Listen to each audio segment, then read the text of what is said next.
Picture this. It's 1881, and a woman stands 7 feet 3 inches tall in a world that wasn't made for her. Clara Boone has been told her entire life that she's too big to be loved, too big to be a wife, too big to be a mother.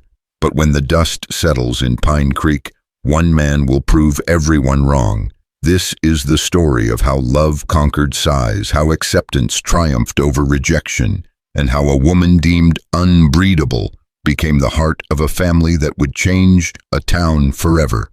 Stay with me until the end of this incredible journey, and don't forget to comment below with your city, so I can see how far Clara's story has traveled across the world.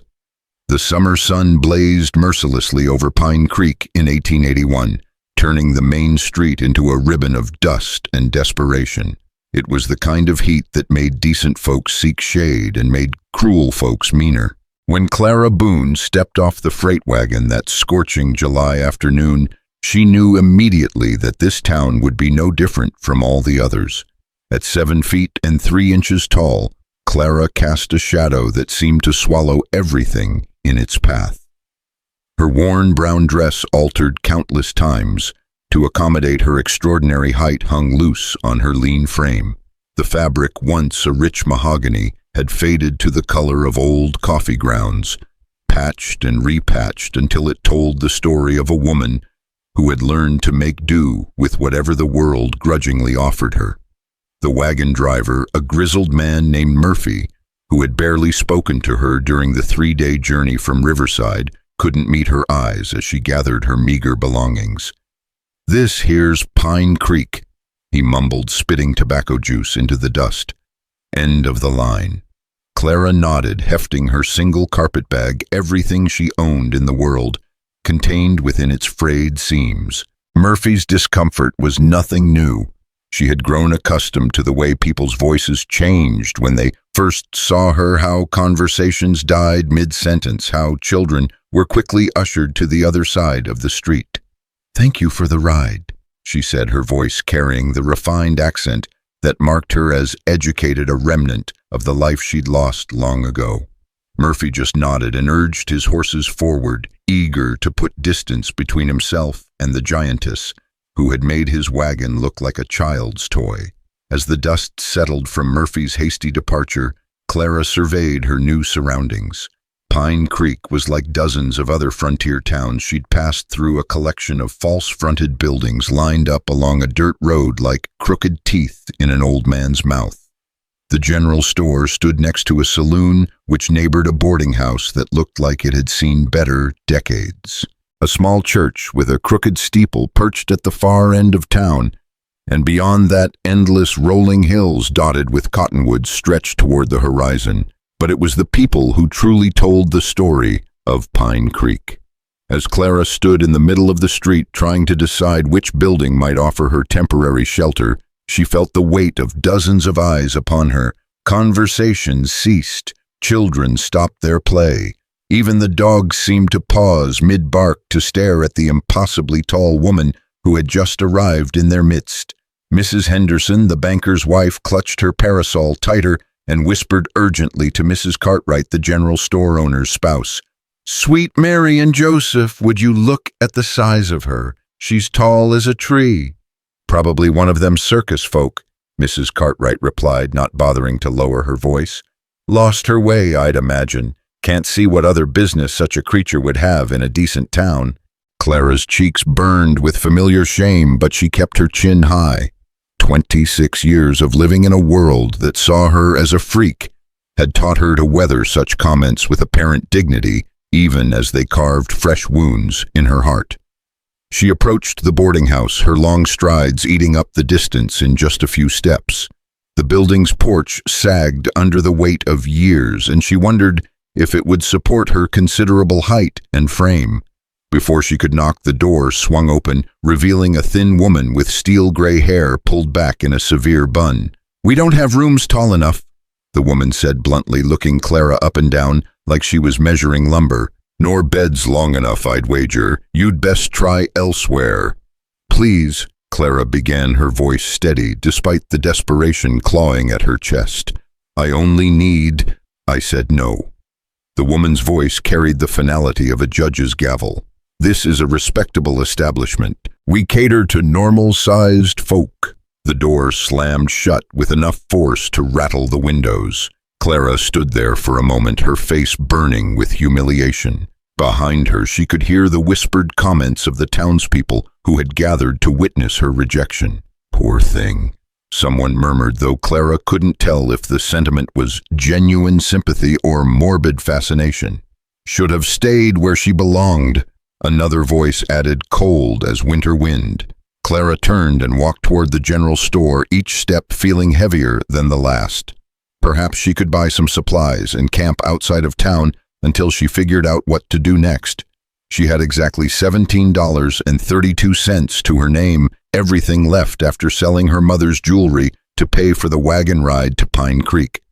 The general store was dim and crowded shelves, packed with everything from flour and coffee to bolts of fabric and farming implements. The smell of leather and tobacco mixed with the sweet scent of penny candy, creating an atmosphere that might have been welcoming under different circumstances.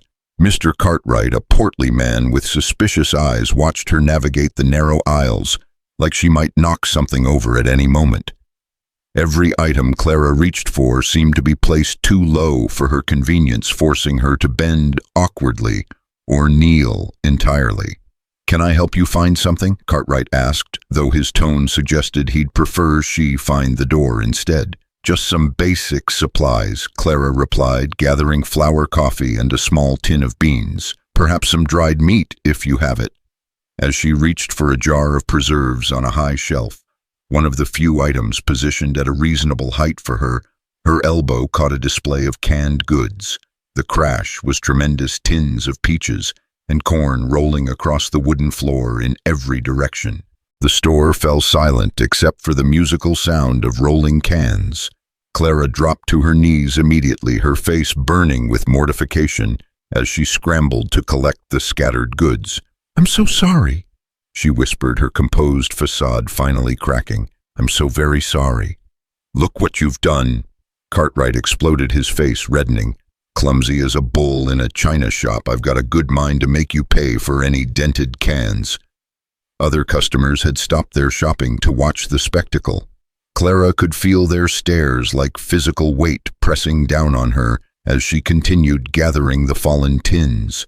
Her hands shook slightly, whether from embarrassment, hunger, or exhaustion, she couldn't tell. "Easy there, Cartwright," a new voice said, calm and measured. "Accidents happen to the best of us." Clara looked up to see a pair of worn brown boots standing near her outstretched hand. Her gaze traveled upward, taking in long legs covered in dusty denim, a blue work shirt stretched across broad shoulders, and finally a face that made her breath catch in her throat. He was tall, not as tall as Clara, but tall enough that she didn't have to crane her neck to meet his eyes. Those eyes were the color of summer sky, framed by laugh lines that suggested he smiled more often than he frowned. His brown hair was tousled from a day's work, and his hands, when he knelt down to help her gather the cans, were calloused but gentle. "Name's Daniel Reed," he said, his voice carrying the easy cadence of a man comfortable in his own skin. "Don't mind old Cartwright there. He gets ornery when it's hot." Clara stared at him, momentarily speechless. In her 26 years, no stranger had ever voluntarily helped her during a moment of public humiliation. Most people either joined in the mockery or hurried away to avoid being associated with her embarrassment. Thank you," she managed, accepting a stack of cans from his hands. Their fingers brushed briefly, and she was surprised by the warmth of his touch. "I'm Clara Boone. Pleased to meet you, Miss Boone." Daniel's smile was genuine, reaching those remarkable blue eyes. "You new to Pine Creek?" "Just arrived," she said, getting to her feet with more grace than she felt. Even standing, she was several inches taller than Daniel, but he didn't seem to notice or care. "I'm afraid I'm not making the best first impression. Towns like this can be hard on newcomers," Daniel said, standing as well. "Especially when folks don't know what to make of you." His words held no judgment, just simple observation. Cartwright had been watching this exchange with growing impatience. "You planning to pay for those supplies or not?" he demanded, pointing at the items Clara had managed to collect before the accident. Clara fumbled for her small purse, pulling out the precious bills and coins. As she counted out the money for her meager purchases, her hands betrayed her nervousness and several coins slipped from her fingers, scattering across the floor in a metallic symphony of her clumsiness. The sound seemed to echo in the suddenly quiet store. Clara closed her eyes briefly, fighting back the tears that threatened to spill over. This was it, the final humiliation that would mark her as the town fool before she'd even been here an hour. But then Daniel was beside her again, already collecting the scattered coins with the same easy manner he'd shown with the canned goods. "Happens to me at least once a week," he said conversationally, as if dropping money were the most natural thing in the world. "These old fingers get clumsy when I'm tired." He handed her the coins with a smile that held no pity, no condescension, just simple human kindness. "There you go, Miss Boone, all accounted for." Clara took the money, their hands touching again in the exchange. "You're very kind, Mr. Reed. Thank you." "Daniel," he corrected gently, "and kindness should be common as rain, though I suppose it isn't always." He glanced around the store where other customers were still staring at the unlikely pair. "You have a place to stay tonight?" The question hung in the air between them, heavy with implication. Clara's cheeks burned as she remembered her rejection at the boarding house. I'm still making arrangements." Daniel's expression grew thoughtful. "This town doesn't always take well to strangers," he said carefully. "Sometimes it takes folks a while to warm up to new people." Behind the counter, Cartwright cleared his throat loudly. "Your total comes to $4.18, he announced, clearly eager to conclude the transaction and remove Clara from his establishment. Clara paid for her supplies, acutely aware that she was spending money she could ill afford. When she gathered her purchases, Daniel stepped forward. "Let me help you with those," he offered, reaching for the heavier items. "That's not necessary," Clara protested, but Daniel was already shouldering her bag of flour. "Maybe not necessary, but it's what neighbors do," he replied. "And I figure anyone brave enough to start fresh in a place like Pine Creek deserves a proper welcome." They walked out of the store together, Clara clutching her remaining purchases, while Daniel carried the bulk of her supplies.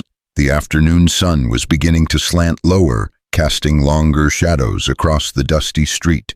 The townspeople who had witnessed her arrival were still watching, their curiosity now mixed with confusion at the sight of Daniel Reed, one of their own, treating the giantess with such casual courtesy. "Where exactly are you headed?" Daniel asked, as they paused at the edge of the wooden sidewalk. Clara looked around helplessly. The boarding house had made it clear she wasn't welcome, and she doubted the saloon would be any more accommodating. "I'm not entirely sure," she admitted, hating how lost she sounded. "I was told Pine Creek might have opportunities for someone willing to work hard, but I'm beginning to think I was misinformed." Daniel was quiet for a moment, studying her face with those perceptive blue eyes. "What kind of work were you looking for?" "Anything honest," Clara said quickly. "I can cook, clean, mend, tend animals.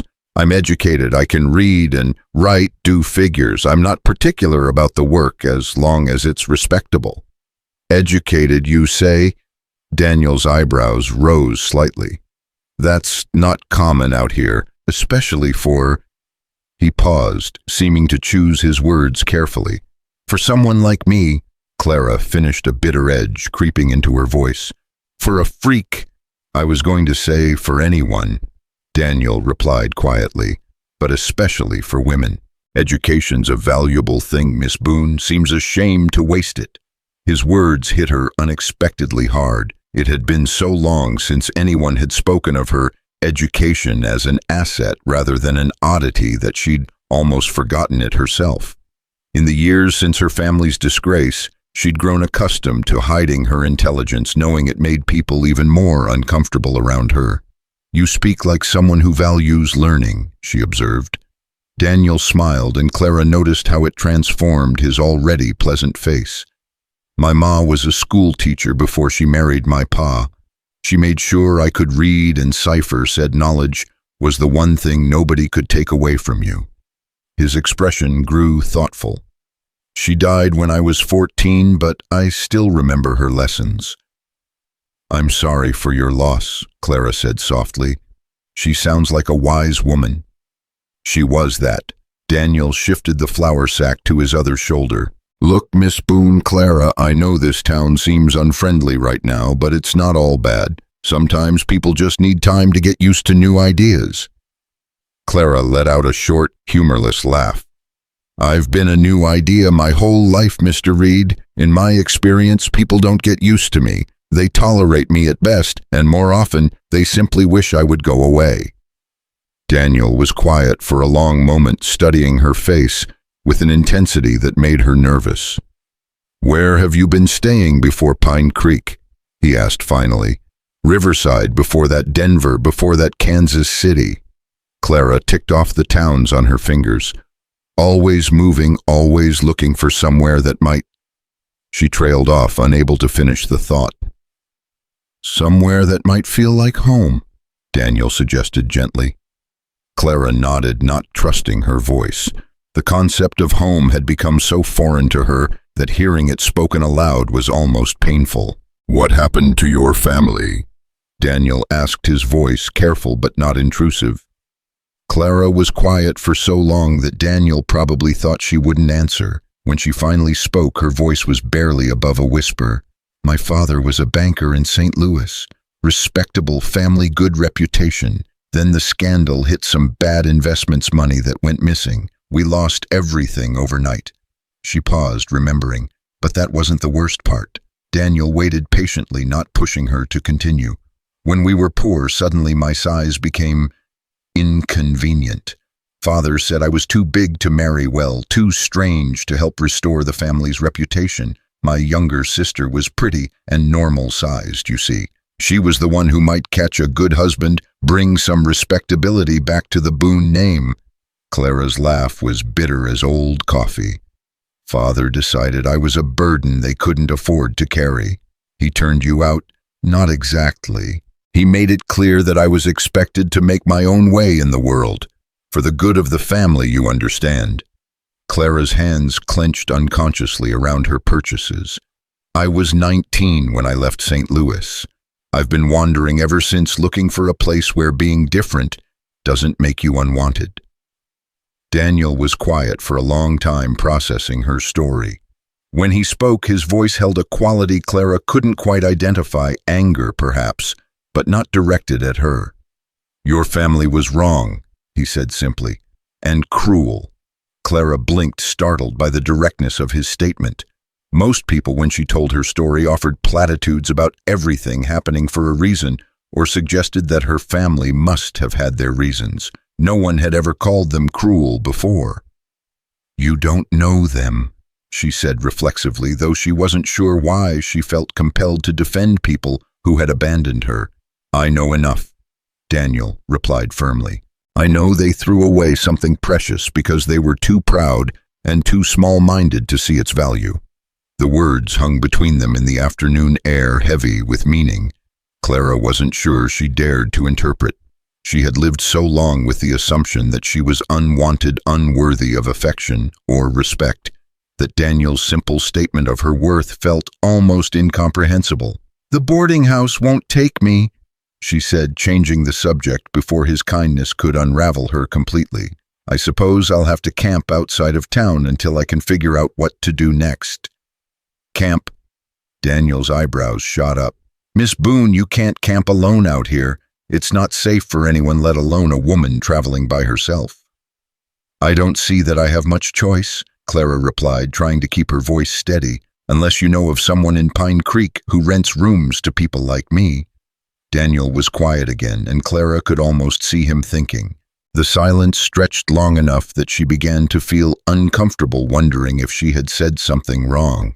I might have a solution, he said finally. It's not conventional, but then again, you don't seem like a conventional woman.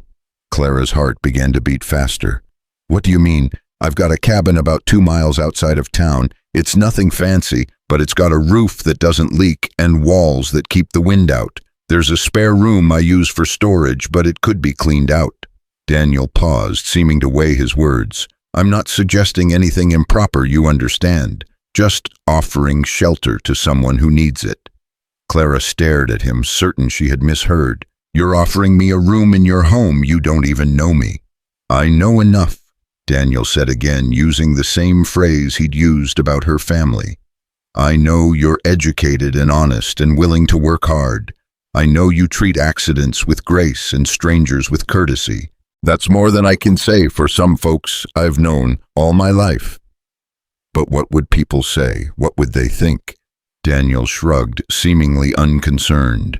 "People are going to talk no matter what you do.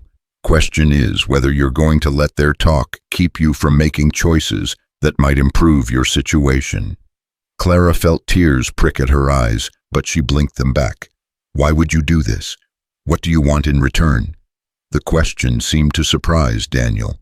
"Why does there have to be something I want? Because there always is," Clara replied, her voice carrying the weight of hard-learned experience. "People don't help someone like me without expecting something in return." Daniel was quiet for a moment, his blue eyes serious.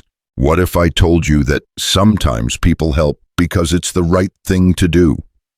What if I said that maybe I'm offering because I know what it's like to be alone in the world?" "I'd say you're either lying or naive," Clara answered honestly. To her surprise, Daniel laughed, a warm, genuine sound that made something tight in her chest loosen slightly. "Fair enough," he said. "I suppose I'd be suspicious too in your shoes. So let me be plain with you, Miss Boone.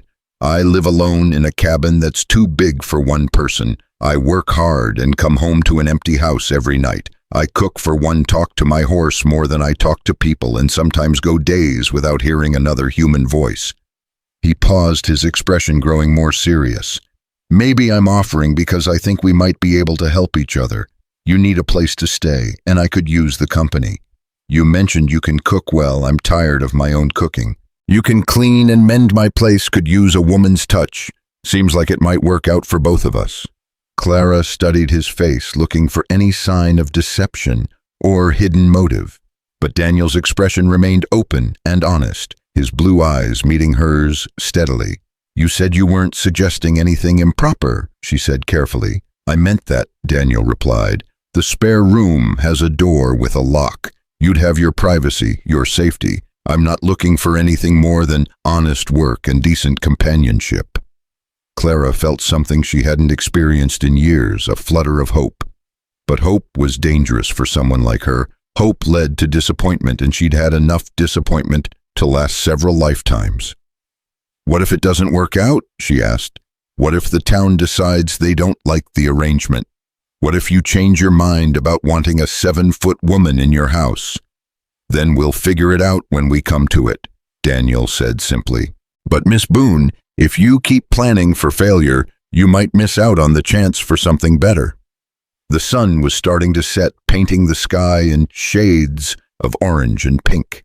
Around them, Pine Creek was settling into evening routines, shopkeepers closing their stores, families gathering for supper, children being called in from their play. It was a scene of domestic tranquility that Clara had observed from the outside in dozens of towns, always the outsider looking in. "I don't have much money," she said quietly. "I couldn't pay you proper rent."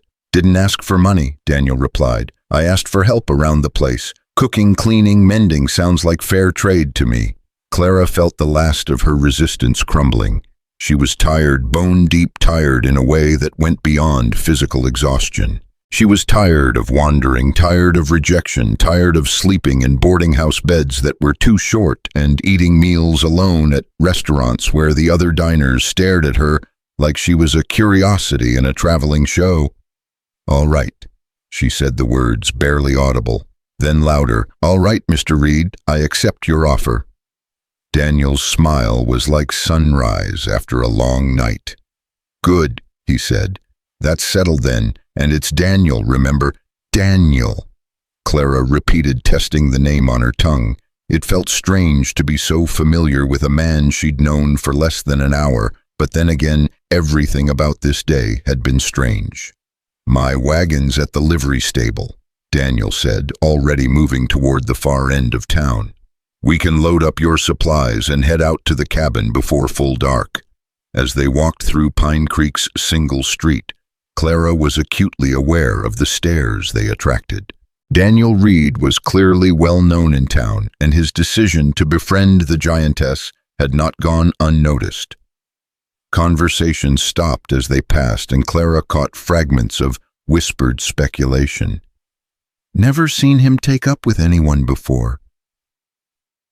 "That woman's trouble, mark my words.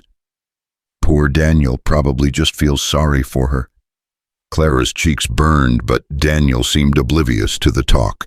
He nodded pleasantly to people they passed, occasionally calling out a greeting to someone he knew well.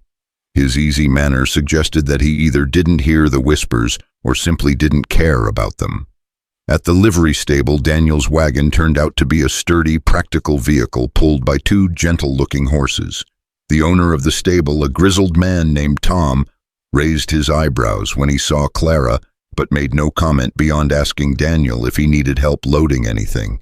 "Just some supplies from Cartwright's," Daniel replied, hefting Clara's flour sack into the wagon bed. "Nothing too heavy." As they loaded the wagon, Clara found herself stealing glances at Daniel. In the golden light of early evening, he looked younger than she'd first thought, probably in his early 30s, with the lean build of a man who worked with his hands. There was something quietly competent about the way he moved, checking the harness, securing the supplies, speaking gently to his horses. "Ready?" he asked, offering his hand to help her up onto the wagon seat. Clara hesitated. She had learned to be cautious about accepting help, knowing that her size and weight could catch people off guard. But Daniel's offer seemed genuine, and she was tired of always refusing assistance. She took his hand and stepped up into the wagon. The seat was built for normal-sized people, but Daniel had positioned a cushion that made it more comfortable for her longer legs. It was a small courtesy, but it struck Clara as impossibly thoughtful. As they rolled out of Pine Creek, Clara found herself looking back at the town that had rejected her so thoroughly upon arrival. In just a few hours, her entire situation had changed, and she wasn't sure what to make of it. "Nervous?" Daniel asked, noticing her backward glance. "A little," Clara admitted. "This is all happening very fast." "Sometimes fast is good," Daniel said, guiding the horses onto a dirt road that led away from town. "Sometimes if you think too long about something, you talk yourself out of it." They rode in comfortable silence for a while, the wagon wheels creating a steady rhythm against the packed earth. The landscape around Pine Creek was beautiful in the evening light, rolling hills, covered with tall grass and scattered with cottonwood trees, the occasional creek glinting silver in the distance. "It's lovely country," Clara said, breaking the silence. "It grows on you," Daniel agreed. "I've been here about 5 years now. Came out from Ohio after my pa died. He left me a little money enough to buy some land and get started." "What kind of work do you do?" "Bit of everything. I've got some cattle, grow a little corn and wheat, do some freighting for folks in town when they need supplies hauled from the railroad. It's not making me rich, but it's honest work, and it keeps me fed." Clara nodded, impressed by his self-sufficiency. "You built your cabin yourself?" "Most of it. Had some help with the heavy beams, but yeah, it's my work." Daniel glanced at her sideways. "It's not fancy, mind you, just functional." "Functional sounds perfect," Clara said, meaning it. After years of rented rooms in boarding houses that treated her like an unwelcome burden, the idea of a space where she might belong, even temporarily, was almost too good to believe. As they rounded a bend in the road, Daniel's cabin came into view. It was indeed functional rather than fancy, a solid log structure with a stone chimney and a wide front porch. The building was larger than Clara had expected, with what appeared to be several rooms. A vegetable garden sprawled to one side, and a small barn stood about 50 yards away. "Home sweet home," Daniel said, pulling the wagon up to the front porch. Clara climbed down from the wagon, her legs stiff from the ride. The evening air was sweet with the scent of grass and wildflowers, and somewhere in the distance she could hear the gentle lowing of cattle. It was peaceful in a way that made her chest tight with longing. "Let me show you around," Daniel said, unloading her supplies from the wagon. "We'll get you settled and then I'll fix us some supper." The interior of the cabin was as practical as its exterior suggested, but it was clean and well maintained. The main room served as both kitchen and sitting area, with a stone fireplace taking up most of one wall. A rectangular table sat near the kitchen area, surrounded by 4 sturdy chairs. Shelves lined the walls holding books, dishes, and the accumulated possessions of a man who had made this place his home. "Your room's back here," Daniel said, leading her down a short hallway. He opened a door to reveal a medium-sized room with a single window facing west. A bed longer than standard, Clara noted, with surprise sat against one wall with a dresser and washstand completing the furnishings. "I had to guess about the bed," Daniel said, noticing her look. "Figured you might need something a little longer than usual. Had Tom from the livery help me put it together this afternoon." Clara stared at him. "This afternoon? But you only met me a few hours ago." Daniel shrugged, looking slightly embarrassed. "Seemed like the right thing to do. Besides, I told you I could use the company. Been meaning to fix up this room for a while now." Clara walked to the window and looked out at the peaceful landscape beyond. The sun was setting in earnest now, painting the sky in brilliant shades of orange and purple. In all her years of wandering, she had never seen anything quite so beautiful. "Daniel," she said softly, not turning around, "why are you really doing this?" She heard him move closer, but he stopped several feet away, giving her space. "You want the honest truth? Please.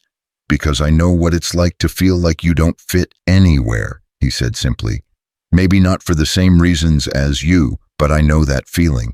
And I know that sometimes all it takes is one person willing to take a chance on you to change everything." Clara turned to face him, tears threatening to spill over, despite her best efforts to contain them. "I'm not sure I know how to accept kindness anymore," she admitted. "It's been a long time." "Then maybe it's time you learned again," Daniel said gently. "No pressure, no expectations. Just 2 people trying to figure out how to make life a little less lonely." Standing in that simple room with its western-facing window and its 2-long bed built specifically for her comfort, Clara felt something she hadn't experienced in 7 years of wandering. She felt like she might possibly tentatively be home. "Thank you." She whispered the words, carrying the weight of everything she couldn't yet say. Daniel smiled, that warm, genuine smile that had first caught her attention in Cartwright's store. "You're welcome, Clara. Now how about that supper? I wasn't lying when I said I was tired of my own cooking." As they headed back toward the kitchen, Clara caught sight of herself in the small mirror hanging by the door. For the first time in longer than she could remember, the woman looking back at her didn't look quite so lost. The first morning in Daniel's cabin arrived, with the gentle sound of birdsong filtering through Clara's western-facing window. For a moment, suspended between sleep and wakefulness, she forgot where she was. The bed beneath her was long enough for her legs to stretch fully, the mattress neither too soft nor too firm. When full consciousness returned, bringing with it the memory of yesterday's unlikely turn of events, Clara lay still for several minutes, afraid to move lest she discover it had all been an elaborate dream. But the solid reality of the handmade bed frame, the clean scent of pine logs and fresh air, and the distant sound of Daniel moving about in the kitchen convinced her that she was indeed in a place where she belonged, at least temporarily. She sat up slowly, her body protesting after months of sleeping in beds that forced her to curl into uncomfortable positions. For the first time in years, she had slept through the night without waking from cramped muscles or aching joints. Clara dressed quickly in her spare dress, a faded blue cotton that had seen better years but was clean and mended. As she reached for the door handle, her hand hesitated. On the other side of that simple wooden barrier was a life she had never dared to imagine, a man who had shown her kindness without expectation, a home where her presence was welcomed rather than merely tolerated. The aroma of coffee and something wonderfully savory drew her down the short hallway toward the kitchen. Daniel stood at the stove, his back to her, as he tended what appeared to be eggs and bacon in a large cast-iron skillet. He had already dressed for the day in work clothes, denim pants, and a blue cotton shirt that brought out the color of his eyes. His brown hair was slightly damp, suggesting he had washed at the basin outside. "Good morning," Clara said softly, not wanting to startle him. Daniel turned with a smile that seemed to light up the entire room. "Morning, Clara. Sleep well?" "Better than I have in months," she admitted, then felt her cheeks warm at the admission. It seemed too intimate a thing to share with a man she barely knew. "Good. Coffee's ready and breakfast will be done in just a minute." Daniel gestured toward the table where he had already set out 2 cups and plates. "I wasn't sure how you liked your eggs, so I scrambled them. Hope that's all right." Clara moved toward the table, still marveling at the simple courtesy of having someone prepare a meal for her. "Scrambled is perfect, thank you." As Daniel served breakfast, Clara found herself studying the domestic scene with something approaching wonder. The morning light streaming through the windows illuminated a kitchen that was clearly the domain of a man living alone, practical rather than pretty, but clean and well organized. Books were stacked on shelves mixed in with dishes, and she could see titles that suggested Daniel was better educated than most frontier farmers. "You read a lot," she observed, nodding toward the books. "Habit I picked up from my ma," Daniel replied, settling into the chair across from her. "She always said a man's mind needed feeding just as much as his body."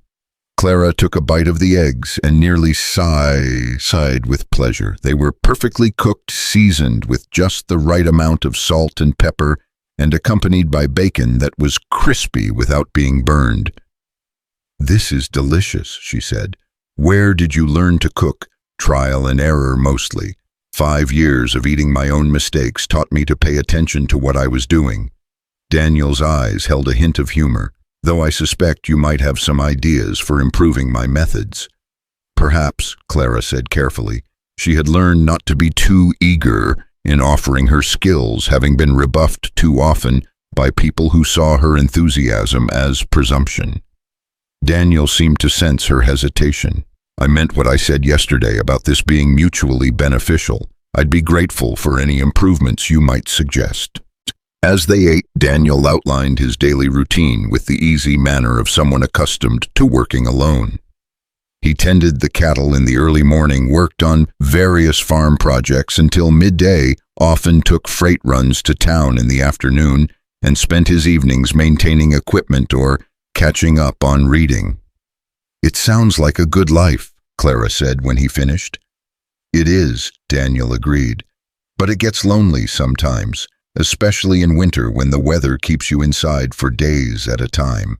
Clara nodded, understanding loneliness in a way that went beyond seasonal isolation. "What made you choose farming? Most men your age who come west are looking for gold or adventure." Daniel was quiet for a moment, his coffee cup cradled in his hands. "I had my fill of adventure when I was younger. Fought in the war when I was barely 18, saw things that made me appreciate the value of peaceful work." He looked up at her with those serious blue eyes. "What about you? What made you choose the wandering life?" Clara felt the familiar tightness in her chest that came whenever someone asked about her past. But something in Daniel's manner, the lack of judgment, the genuine interest, made her want to trust him with more of her story. "I didn't choose it, not really," she said slowly. "After my family, after I left St. Louis, I kept thinking I'd find somewhere to settle down, but every town was the same. People would stare, talk, make it clear I wasn't welcome. Eventually, I stopped trying to put down roots." "That must have been hard." "It was liberating in a way," Clara said, surprised by her own honesty. "When you know you're not staying anywhere long, you don't have to worry about what people think of you." "And now?" Daniel asked gently. "What are you thinking now?" Clara met his eyes across the simple wooden table, this man who had offered her shelter and kindness, without asking for anything in return. "Now I'm terrified," she admitted, "because this She gestured around the comfortable kitchen at the peaceful morning scene they had created together. "This is everything I've wanted and been afraid to hope for." Daniel reached across the table and covered her hand with his own. His touch was warm and steady, and Clara felt some of the tension in her shoulders ease. "Then maybe it's time to stop being afraid," he said simply. After breakfast, Daniel showed Clara around the property with the pride of a man who had built something meaningful with his own hands. The vegetable garden was thriving despite the summer heat, with neat rows of beans, corn, tomatoes, and various other crops. A small orchard behind the cabin held apple and cherry trees, still young but promising. "The previous owners started the orchard," Daniel explained, checking the stakes supporting a young apple tree. "I've been trying to expand it, but it's slow going when you're working alone." Clara examined the trees with interest, noting the careful attention that had been paid to their placement and care. "My mother had a garden in St. Louis," she said. "I learned a bit about growing things before everything changed." "Would you be interested in helping with this?" Daniel asked, genuine enthusiasm in his voice. "I'll be honest, I could use someone who knows what they're doing." Clara felt that dangerous flutter of hope again. The idea of tending growing things, of staying in one place long enough to see plants flourish under her care, was almost overwhelmingly appealing. "I'd like that," she said quietly. They spent the morning working together in companionable silence, Clara helping Daniel repair a section of fence that had been damaged by wandering cattle. She was surprised by how easily they fell into a rhythm, Daniel cutting new fence posts while Clara held them steady as he hammered them into place. Her height was actually an advantage, for once allowing her to brace the posts at the perfect angle. "You're handy with farm work," Daniel observed as they moved to the next section of damaged fence. "I've done a bit of everything over the years," Clara replied. "When you're always looking for work, you learn to be adaptable." As the morning progressed, Clara became aware of a strange sensation. She was comfortable. Not just physically comfortable, though Daniel's cabin and property were certainly more pleasant than most places she had stayed, but emotionally comfortable. For the first time in years, she wasn't constantly analyzing every word she spoke, wasn't waiting for the inevitable moment when someone would suggest it was time for her to move along. When they broke for lunch, Daniel insisted on preparing the meal himself, though Clara could see he was not entirely confident in the kitchen. "At least let me help," she said, watching him struggle to slice bread into even pieces. "I said I'd cook," Daniel replied stubbornly, "and I'm offering to help, not take over," Clara said gently, taking the knife from his hands. "There's a difference."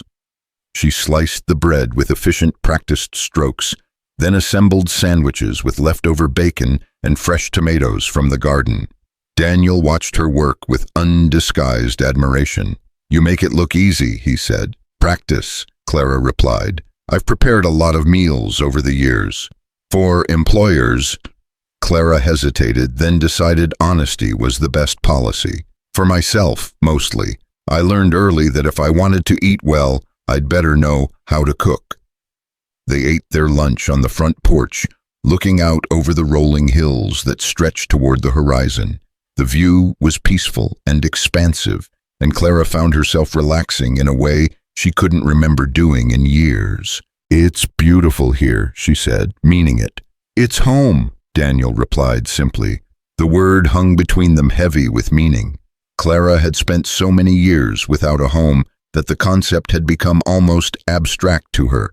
But sitting on Daniel's porch, sharing a simple meal and easy conversation, she began to understand what the word might mean again.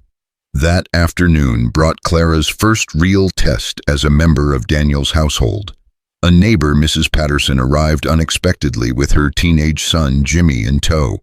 Clara was hanging laundry behind the cabin when she heard voices from the front porch, and she instinctively moved toward the house to see if she could help.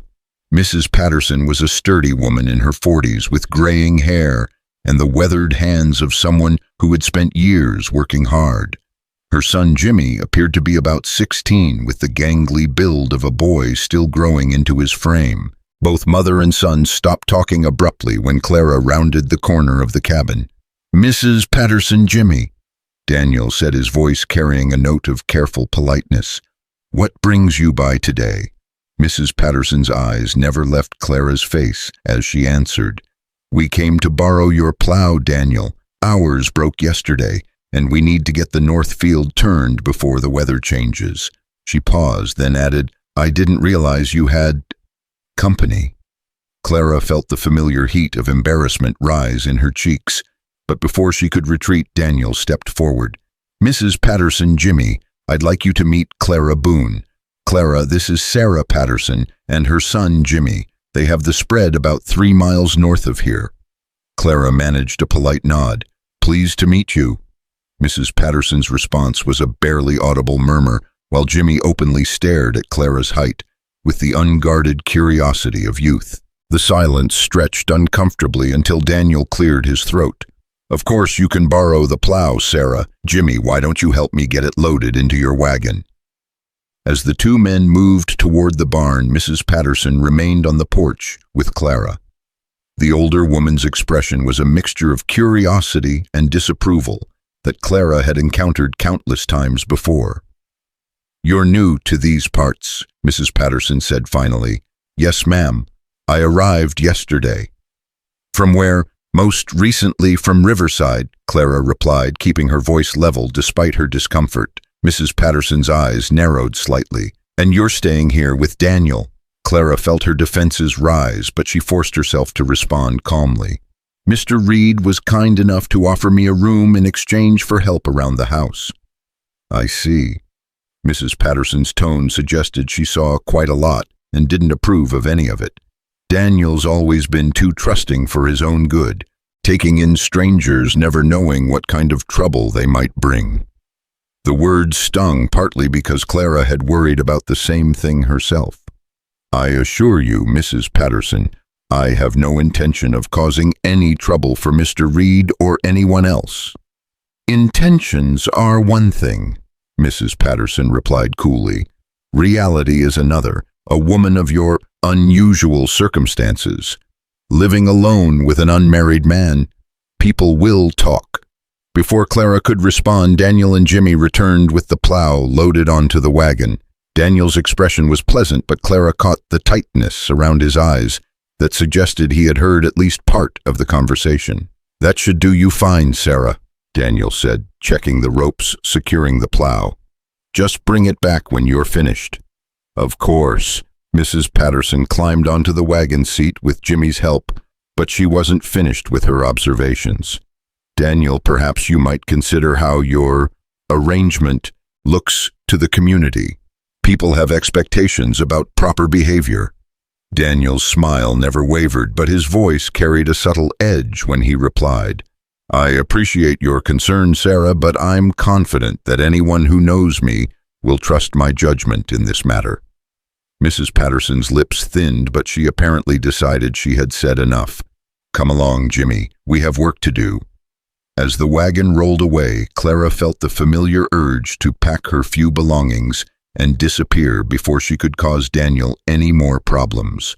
She had seen this pattern too many times before, initial kindness, followed by social pressure, leading inevitably to suggestions that it might be better for everyone if she moved along. "I should go," she said quietly, not looking at Daniel. "Go where?" "Anywhere. Another town, another state. I shouldn't have accepted your offer. Mrs. Patterson is right. People will talk, and it will reflect badly on you." Daniel was quiet for a moment, and Clara braced herself for his agreement, for the gentle but firm suggestion that perhaps it would be best if she left. Instead, he surprised her by laughing, not mockingly, but with genuine amusement. "Clara," he said, "if I cared what Sarah Patterson thought about my personal life, I would have gotten married years ago, just to stop her from trying to matchmake me with every unmarried woman in 3 counties. Clara looked up at him, startled by his response. "But she's right about people talking, and about appearances." "Let them talk," Daniel said with a shrug. "People are going to find something to gossip about no matter what we do. At least this way we both benefit from the arrangement. You're not concerned about your reputation." Daniel considered this seriously.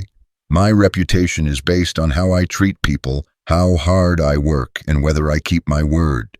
As long as those things remain unchanged, I'm not worried about what people say about my household arrangements.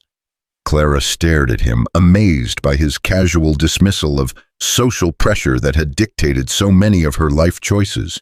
You really mean that? I do. Daniel's expression grew more serious. Clara, I know you've had experiences that taught you to expect the worst from people, but not everyone is like your family or like the folks who made you feel unwelcome in other towns. Some of us are capable of forming our own opinions. That evening, as they prepared dinner together, Clara, taking the lead in the kitchen, while Daniel handled the heavier tasks, she found herself watching him with new eyes. His movements were economical and purposeful. Whether he was stoking the fire or setting the table, he seemed entirely comfortable with their domestic partnership, showing none of the awkwardness she might have expected from a bachelor unaccustomed to sharing his space. Daniel, she said as they sat down to eat, may I ask you something personal? Of course. Have you ever been married, engaged? Daniel was quiet for a moment, cutting his meat with careful precision.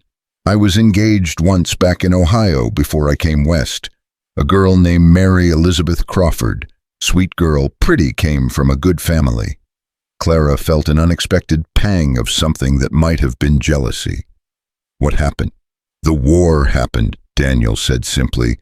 I enlisted when I was 18, full of patriotic fervor and romantic notions about glory and honor. When I came back 3 years later, I was different. Mary Elizabeth tried to be understanding, but I could see in her eyes that I wasn't the same man she had agreed to marry. Did she break the engagement? I did.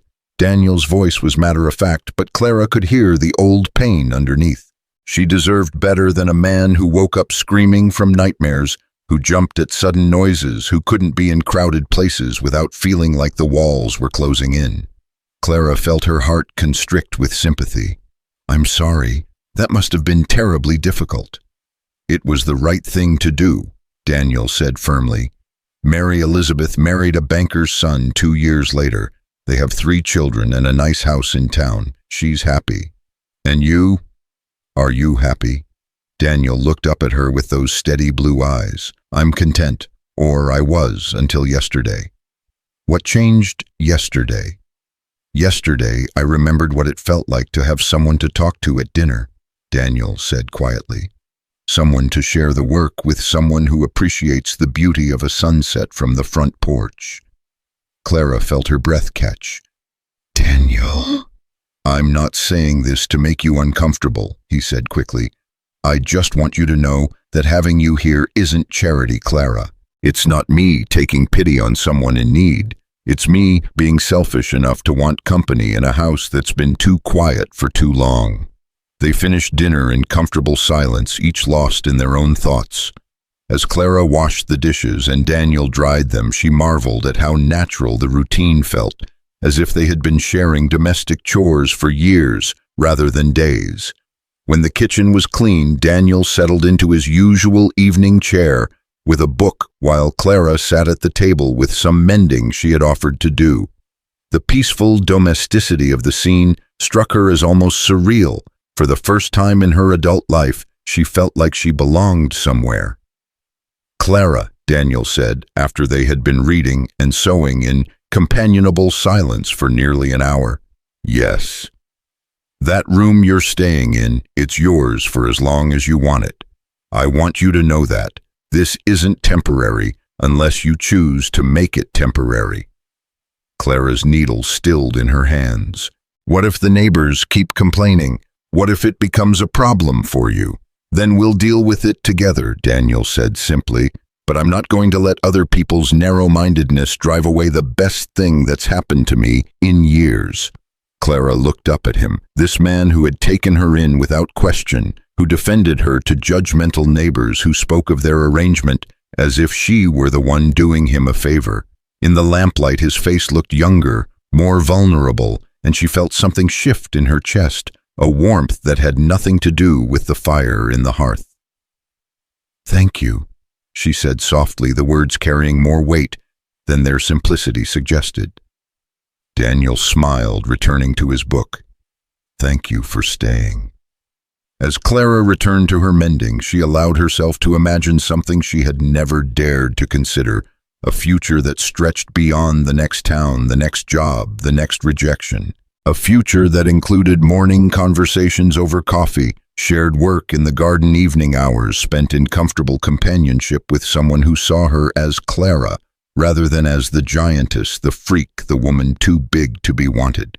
For the first time in 7 years, Clara Boone began to think she might have found her way home. Later that night, as she prepared for bed in the room that Daniel had told her was hers for as long as she wanted it, Clara caught sight of herself in the small mirror above the washstand.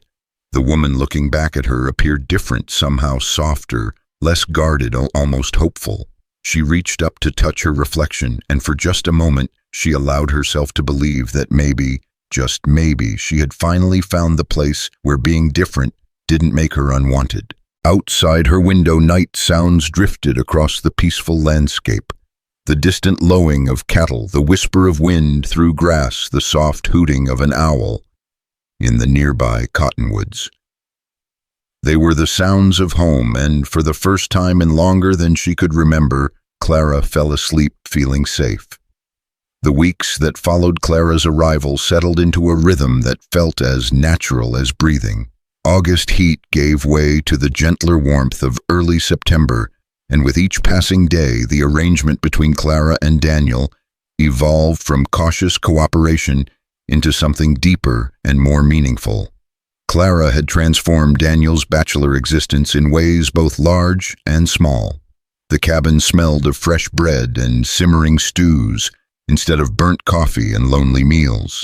Windows stayed open longer, letting in the evening breeze and the sound of Clara humming as she worked. The vegetable garden flourished under her careful attention, producing more tomatoes, beans, and squash than Daniel had managed in all his previous years combined. But it was the conversations that marked the most profound change. Dinners that had once been solitary affairs, consumed in silence, now stretched well into the evening, as Clara and Daniel discovered the pleasure of sharing thoughts, dreams, and memories with someone who listened without judgment. "Tell me about your mother," Clara said one evening as they sat on the front porch, watching the sunset paint the sky in shades of gold and crimson. Daniel was quiet for a moment, his coffee cup cradled in his hands. "She was the smartest person I ever knew," he said finally. "Could read Latin and Greek, spoke French like she was born in Paris. She gave up a teaching position at a women's college back east to marry my father and move to Ohio. Did she regret it? I don't think so. She used to say that love was about choosing someone's dreams as well as your own." Daniel's voice carried the warmth of fond memory. "She taught me to read using her college textbooks, said there was no point in dumbing down education for a child's mind when that mind was perfectly capable of rising to meet the challenge." Clara smiled, imagining a younger Daniel bent over difficult books, while his mother patiently guided him through complex concepts. "She sounds remarkable." She was. Even when she was dying, she kept teaching me things, said knowledge was the one inheritance that couldn't be stolen or squandered. Daniel looked over at Clara, his blue eyes serious in the fading light. "I think she would have liked you. You have that same quality. She had intelligence that runs deeper than what most people bother to look for." The compliment caught Clara off guard, as Daniel's praise always did. She had grown so accustomed to being valued only for her physical strength or her ability to work long hours that having someone appreciate her mind felt almost foreign. "Your father," she said, changing the subject slightly. "What was he like?" Daniel's expression grew more complex. "Good man, but simple in ways my mother wasn't. He loved her completely, but I don't think he ever really understood her. He was content with a small world, his farm, his family, his neighbors. Ma needed more than that, intellectually speaking. That must have been difficult for her. I think it was sometimes. She had these moments when she'd get this look, like she was remembering something she'd lost.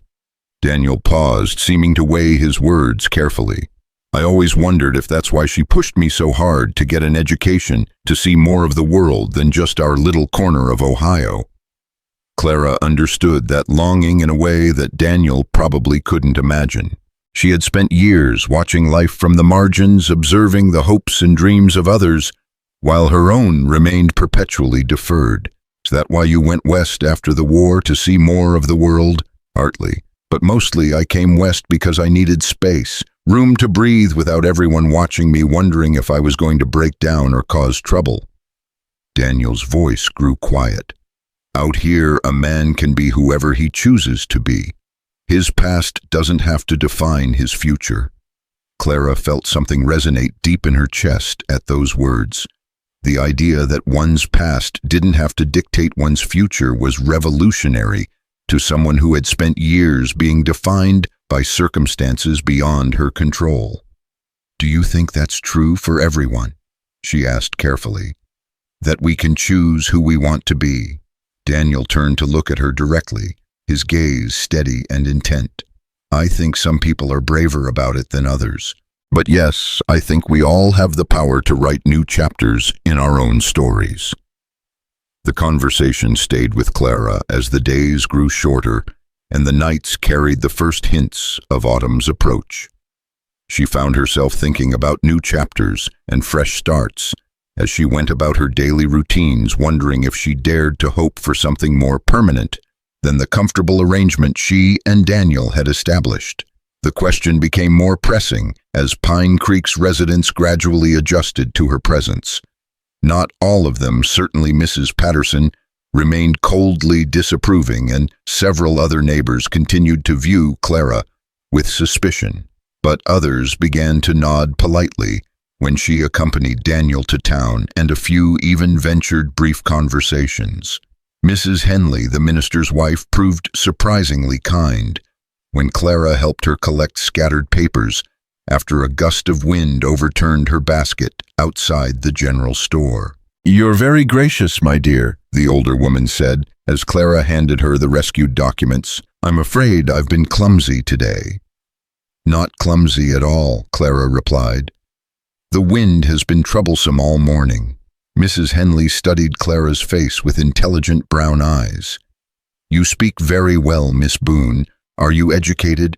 "Somewhat," Clara said carefully, unsure whether education would be viewed as an asset or another mark of strangeness.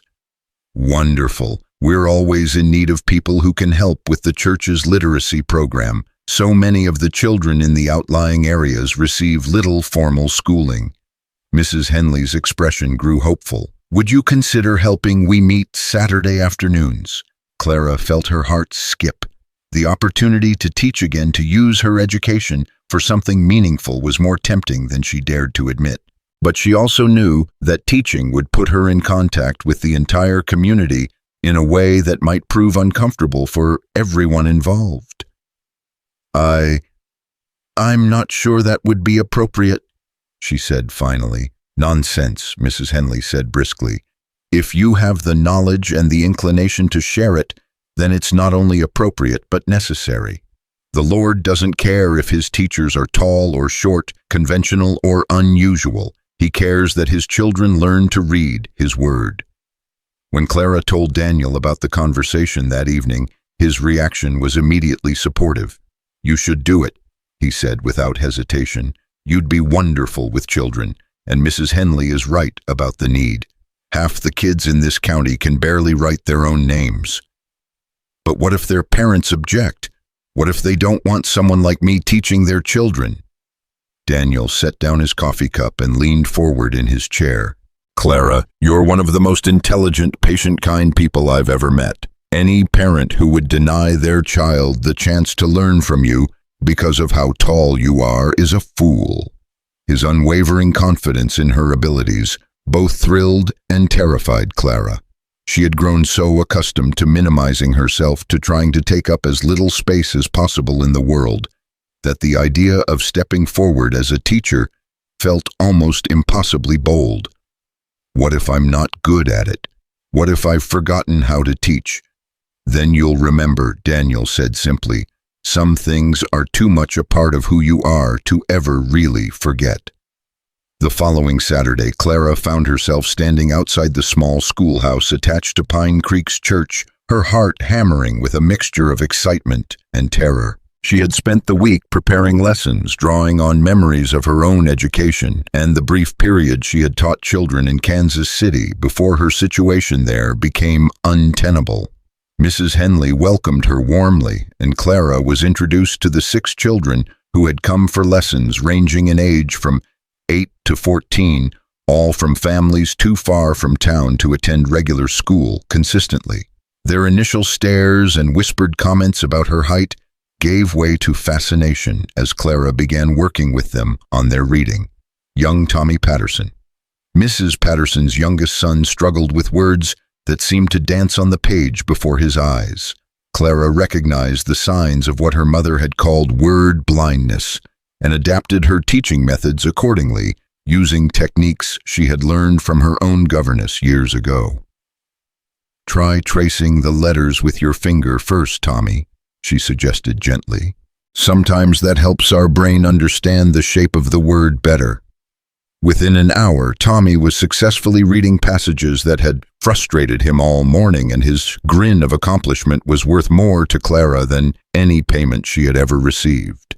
14-year-old Sarah Mills, whose family lived on an isolated homestead 20 miles from town, revealed a quick mind and a hunger for knowledge that reminded Clara painfully of herself at that age. "Miss Boone," Sarah asked during a break, "do you think someone like me could ever go to a real school, like the ones they have back east?" Clara felt her heart constrict with sympathy and hope. "I think someone with your intelligence and determination could accomplish anything," she set her mind to Sarah. "Education is about desire to learn, not about where you happen to be born." When the afternoon session ended, Mrs. Henley approached Clara with undisguised enthusiasm. "My dear, you were absolutely wonderful," she said. "I haven't seen Tommy make that much progress in months," and Sarah was practically glowing. "Would you consider making this a regular arrangement?" Clara felt tears prick her eyes at the unexpected validation. "If you think I'd be helpful, yes, I'd be honored to help." As she walked home through the golden afternoon light, Clara felt something she hadn't experienced in years, a sense of purpose beyond mere survival. For the first time since leaving St. Louis, she was contributing something meaningful to a community, using her gifts in service of others' growth and development. Daniel was waiting for her on the front porch when she arrived, his face eager with curiosity about how the day had gone. "Well?" he asked as she climbed the porch steps. "It was wonderful," Clara said, and burst into tears. Daniel was beside her in an instant, his arms coming around her in a gesture of comfort that felt as natural as breathing. Clara leaned into his embrace, overwhelmed by the magnitude of everything she was feeling: gratitude, hope, fear, and something deeper that she wasn't yet ready to name. "Hey," Daniel said softly, his hand stroking her hair. "What's wrong?" "Nothing's wrong," Clara managed through her tears. "That's just it for once in my life. Nothing is wrong. I'm useful. I'm wanted. I'm happy, Daniel, and I'm terrified it's all going to disappear." Daniel held her tighter, his cheek resting against the top of her head. "It doesn't have to disappear, Clara. You're the one with the power to decide how long this lasts." "But what if something changes? What if you change your mind? What if—" "Clara." Daniel pulled back slightly so he could look into her eyes, his hands coming up to frame her face gently. "I'm not going to change my mind. This life we're building together, it's the best thing that's happened to me since I came to Kansas." Something in his voice made Clara's breath catch. The word "us" hung between them, carrying implications neither of them had spoken aloud before. "Daniel," she whispered, uncertainty and hope warring in her voice. "I know this is complicated," he said quietly. "I know we started this as a practical arrangement, mutual benefit, and nothing more. But Clara, somewhere along the way, it stopped being just practical for me." Clara felt her heart begin to race. "What are you saying?" I'm saying that when I wake up in the morning, the first thing I think about is seeing your smile over breakfast. I'm saying that when I'm working in the fields, I find myself looking forward to coming home because I know you'll be here. I'm saying that the idea of you leaving terrifies me more than anything I faced during the war. Clara stared at him, hardly daring to believe what she was hearing. You can't mean that. Why can't I? Because I'm not. Clara struggled to find words for the certainty that had ruled her life for so long.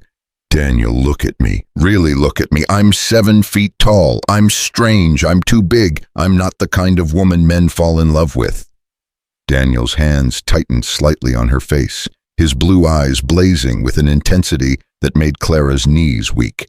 Clara Boone, he said firmly, you are the most beautiful woman I have ever known. You're intelligent, kind, funny, brave, and strong in ways that have nothing to do with your height. You make me want to be a better man. You make this house feel like a home, and if you can't see how remarkable you are, then I'll just have to spend every day showing you until you believe it. Clara felt the last of her defenses crumble. Daniel, I love you, he said simply, the words falling into the evening air like a benediction. I love your mind. I love your courage. I love the way you hum when you're cooking, and the way you get that little line between your eyebrows when you're concentrating on something difficult. I love that you're tall enough that I don't have to bend down to look into your eyes. I love everything about you, Clara, and I'm tired of pretending that this is just a business arrangement. Clara felt tears streaming down her face again, but these were tears of wonder rather than fear.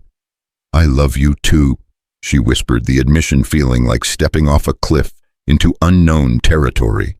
I've been so afraid to let myself feel it, but I love you so much, it frightens me. Daniel's smile was radiant, transforming his entire face. Don't be frightened, he said gently. Whatever happens, we'll face it together. And then he was kissing her, his lips soft and warm against hers.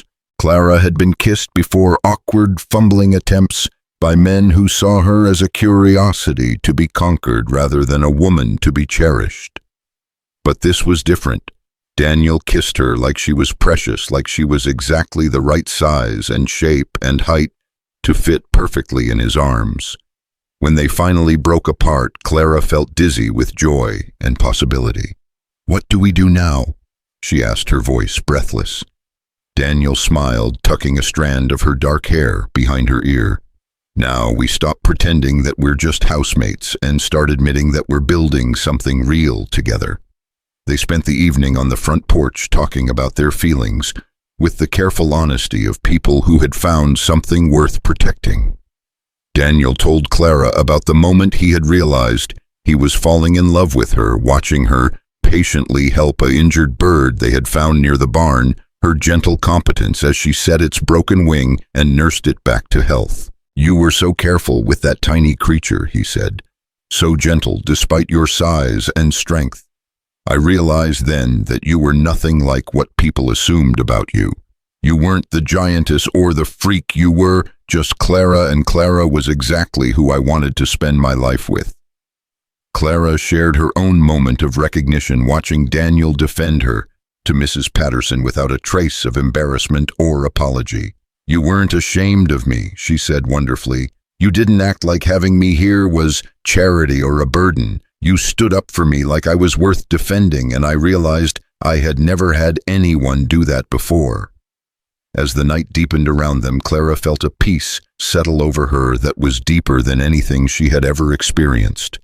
For the first time in her life, she was exactly where she belonged, with someone who saw her not as too much or too big or too strange, but as exactly right. Daniel, she said quietly as they prepared to go inside. Yes, thank you for seeing me. Daniel took her hand, intertwining their fingers. Thank you for letting yourself be seen.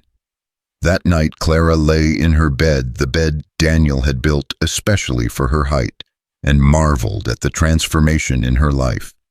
6 weeks ago, she had been a wanderer with no home and no hope. Tonight, she was a woman in love, a teacher with purpose, a person with a future that stretched beyond the next town or the next rejection.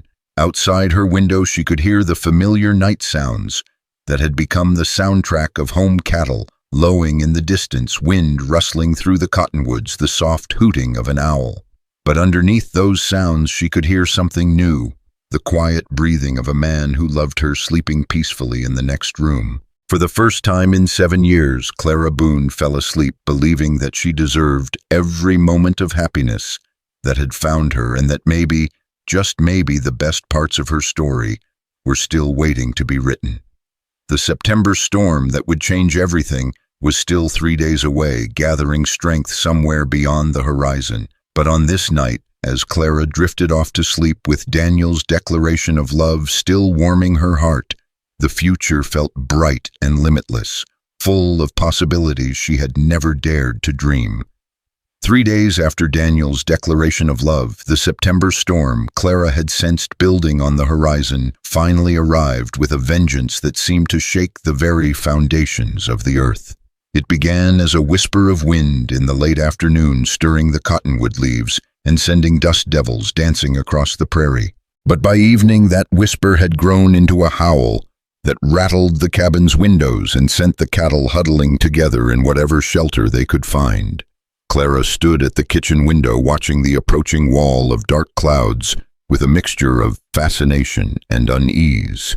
She had seen storms before, but there was something about this one that felt different, more personal, as if the weather itself was responding to the emotional upheaval of the past few days. "Getting rough out there," Daniel observed, joining her at the window. His presence beside her had taken on new meaning since their conversation on the porch, every casual touch and shared glance now charged with the electricity of acknowledged love. "I've never seen clouds that dark," Clara said unconsciously, moving closer to Daniel's warmth. "They look almost green."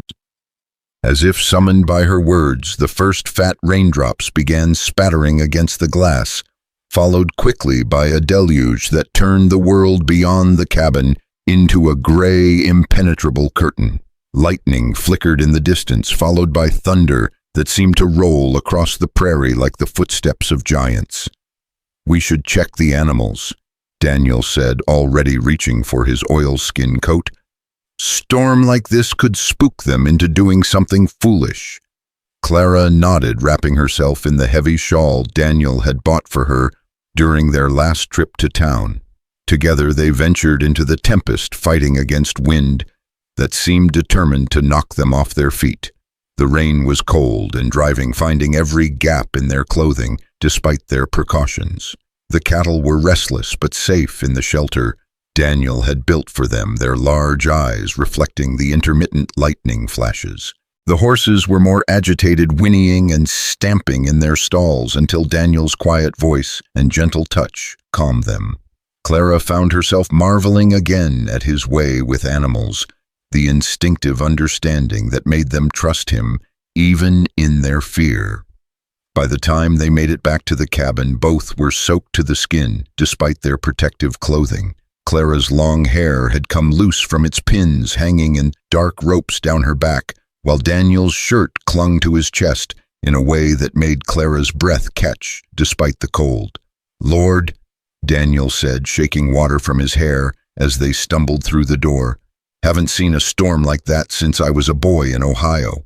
Clara peeled off her sodden shawl, acutely aware of how her damp dress clung to her tall frame. She had always been self-conscious about her body, about the way her height made her feel ungainly and awkward, but something in Daniel's expression as he looked at her made her feel beautiful rather than strange. "You're shivering," he observed, moving to stoke the fire. "Get into some dry clothes before you catch your death." Clara nodded, retreating to her room to change into her other dress, a simple gray wool that was warmer than the cotton she had been wearing. When she emerged, she found that Daniel had changed as well and had put a kettle on for tea. The domestic normalcy of the scene was comforting after the wildness of the storm outside.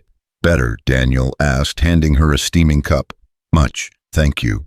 Clara wrapped her hands around the warm ceramic, grateful for both the heat and the excuse to have something to do with her suddenly nervous fingers. The storm showed no signs of abating. If anything, it seemed to be growing stronger, the wind howling around the cabin like a living thing seeking entrance. Lightning illuminated the windows in stark, sudden flashes, followed by thunder that made the walls vibrate. "Daniel," Clara said quietly, settling into the chair across from his usual spot by the fire. "What happens now with us, I mean?" Daniel looked up from his own tea, his blue eyes serious in the flickering firelight. "What do you want to happen?" It was such a simple question, but Clara found herself struggling to answer it. What did she want? For so many years, her wants had been reduced to the most basic necessities: food, shelter, safety from ridicule. The luxury of wanting something more, something deeper, felt almost foreign. "I want to stay," she said finally. "Here with you. I want to keep teaching the children, working in the garden, sharing meals and conversations," and she paused, her cheeks warming. "And everything else that goes with building a life together." "Everything else?" Daniel's voice was gentle, but Clara caught the hint of amusement in it. "You know what I mean," Clara said, her blush deepening. "I may be inexperienced, but I'm not naive, Daniel. I know what love between a man and woman involves." Daniel set down his teacup and leaned forward in his chair, his expression growing more serious. "Clara, I need you to understand something. I'm not expecting anything from you that you're not ready to give. The fact that we've acknowledged our feelings doesn't mean anything has to change in terms of our living arrangements." Clara felt a rush of affection for this man who was so careful with her feelings, so determined to let her set the pace of their relationship. But she also felt a flicker of something that might have been disappointment. "What if I want things to change?"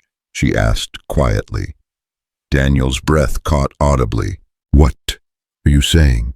Clara stood up, pacing to the window, where the storm continued its assault on the world outside. The darkness beyond the glass seemed absolute, broken only by the occasional lightning flash that revealed the fury of wind and rain. "I'm saying that I'm 26 years old, and I've never known what it felt like to be truly wanted by anyone," she said, her voice barely audible above the storm. "I'm saying that for the first time in my life, I have the chance to be with someone who loves me for who I am, not despite who I am." She turned to face Daniel, her heart pounding with a mixture of fear and determination. "I'm saying that I don't want to waste any more time being afraid of taking what happiness life offers." Daniel stood as well, moving toward her with the careful deliberation of a man who understood the significance of the moment. When he reached her, he stopped just close enough that Clara could feel the warmth radiating from his body. "Are you certain?" he asked, his voice rough with emotion.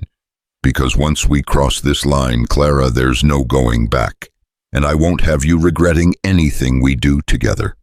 Clara reached up to touch his face, marveling at the familiar features that had become so dear to her. "The only thing I would regret is letting fear keep me from the life I want."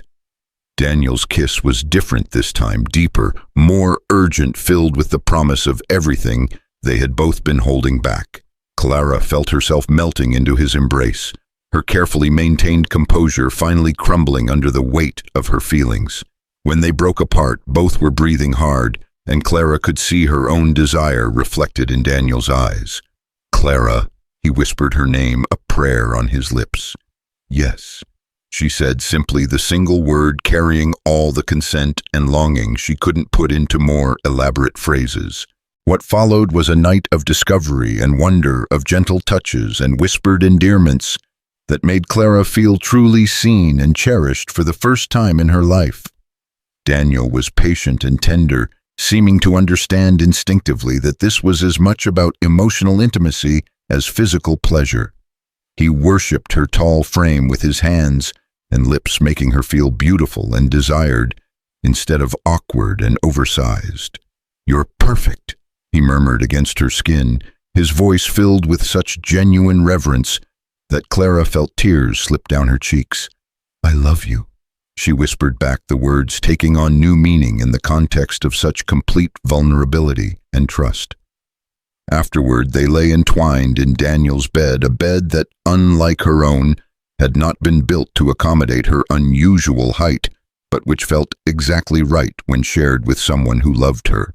The storm continued to rage outside, but within the circle of Daniel's arms, Clara felt safer and more at peace than she ever had in her life. "No regrets?" Daniel asked softly, his fingers tracing patterns on her bare shoulder. "None," Clara replied, meaning it completely. Only that it took us so long to get here," Daniel said, pressing a kiss to the top of her head. Clara was quiet for a moment, listening to the steady rhythm of Daniel's heartbeat beneath her cheek. "Daniel, what are we going to tell people? About us, I mean. What do you want to tell them?" Clara considered this.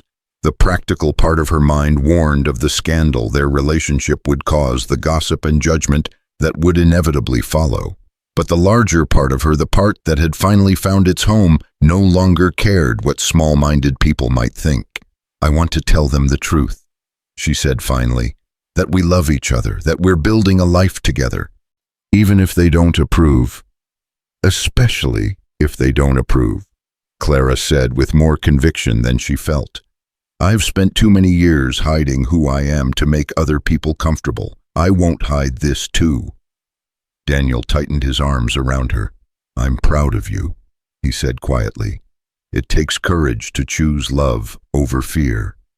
They talked through the night as the storm gradually spent its fury, sharing dreams and fears with the openness of two people who had crossed the threshold into complete trust. Daniel spoke of his hopes for expanding the farm, perhaps raising more cattle or starting a small freight business.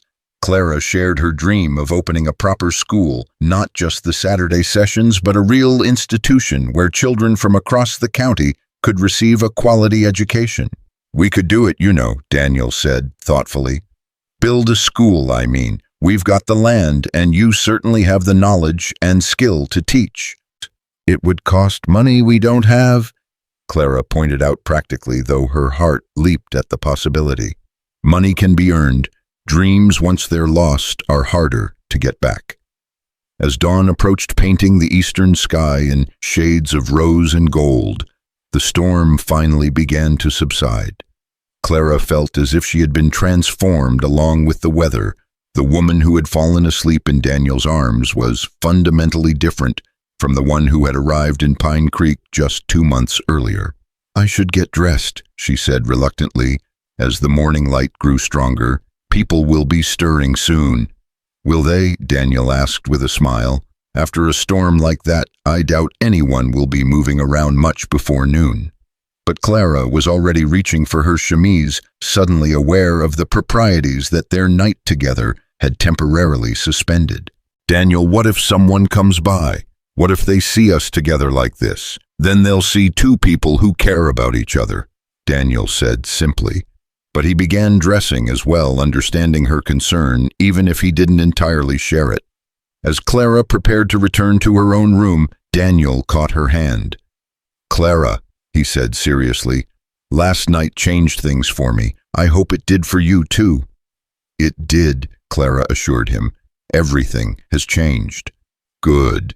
Daniel lifted her hand to his lips, pressing a gentle kiss to her palm. "Because I have something I want to ask you, and I want you to know that I'm not asking lightly." Clara felt her heart begin to race again. "What is it?" But before Daniel could answer, the sound of approaching hoofbeats interrupted them. Through the window they could see a lone rider picking his way carefully across the storm-damaged landscape. "Tom Wilson," Daniel identified, recognizing the figure on horseback. "Probably checking to make sure everyone weathered the storm all right." Clara hurried to her room, her mind spinning with questions about what Daniel had been about to ask her. She dressed quickly in her blue cotton dress, pinning her hair up with hands that shook slightly from nerves and anticipation. When she emerged, Tom Wilson was already dismounting near the front porch. He was a middle-aged man who served as the unofficial coordinator of emergency help in the area, the kind of neighbor who always appeared when trouble struck. "Morning, Daniel," Tom called out, as Daniel opened the front door. "Everybody all right here?" "Fine, Tom. Thanks for checking. Come in and have some coffee." Tom accepted gratefully, stamping his feet on the porch to shake off the mud. When he saw Clara, his expression grew carefully neutral, not unfriendly, but not entirely comfortable either. "Miss Boone," he said with a polite nod, "hope the storm didn't frighten you too much." "Not at all, Mr. Wilson," Clara replied, moving to prepare coffee for their unexpected guest, though it was certainly intense. As Tom settled into one of the kitchen chairs, Clara caught Daniel's eye and saw something there that made her pulse quicken. Whatever he had been about to ask her before Tom's arrival was still very much on his mind. "Quite a bit of damage around the area," Tom reported, accepting the coffee Clara offered. "The Hendersons' barn lost half its roof, and there are trees down across the road in 3 places. Going to take some community effort to get everything cleaned up." "Of course," Daniel said immediately. "Clara and I can help however we're needed." Tom's eyebrows rose slightly at the casual way Daniel had included Clara in his offer of assistance, but he didn't comment directly. Instead, he took a sip of his coffee and said, "This is excellent coffee, Miss Boone. You've certainly brought some domestic improvements to this bachelor establishment." Clara felt her cheeks warm, unsure whether Tom's comment was meant as approval or subtle criticism. "Thank you, Mr. Wilson." The conversation continued for another half hour, with Tom providing updates on various neighbors and their storm-related problems. Throughout the discussion, Clara was acutely aware of Daniel's presence, of the new intimacy between them that felt obvious to her, despite their careful behavior in front of their guest. After Tom left, promising to return later with details about the community cleanup effort, Clara found herself alone with Daniel again. The morning light streaming through the windows seemed to highlight the significance of everything that had changed between them during the night. "Now," Daniel said, moving to stand in front of Clara. "Where were we?" Clara's heart began racing again. "You were about to ask me something." "I was." Daniel took her hands in his expression more serious than she had ever seen it. "Clara, I know we haven't been together like this for very long. I know that what happened between us last night was new for both of us in different ways." Clara nodded, not trusting her voice. "But I also know that what I feel for you isn't something that's going to change," Daniel continued. "I know that I want to spend the rest of my life with you, building something real and lasting together." Clara's breath caught as she began to understand where this conversation was heading. "I know that the conventional thing would be to court you properly for months, to ask your father for permission to follow all the social protocols," Daniel said.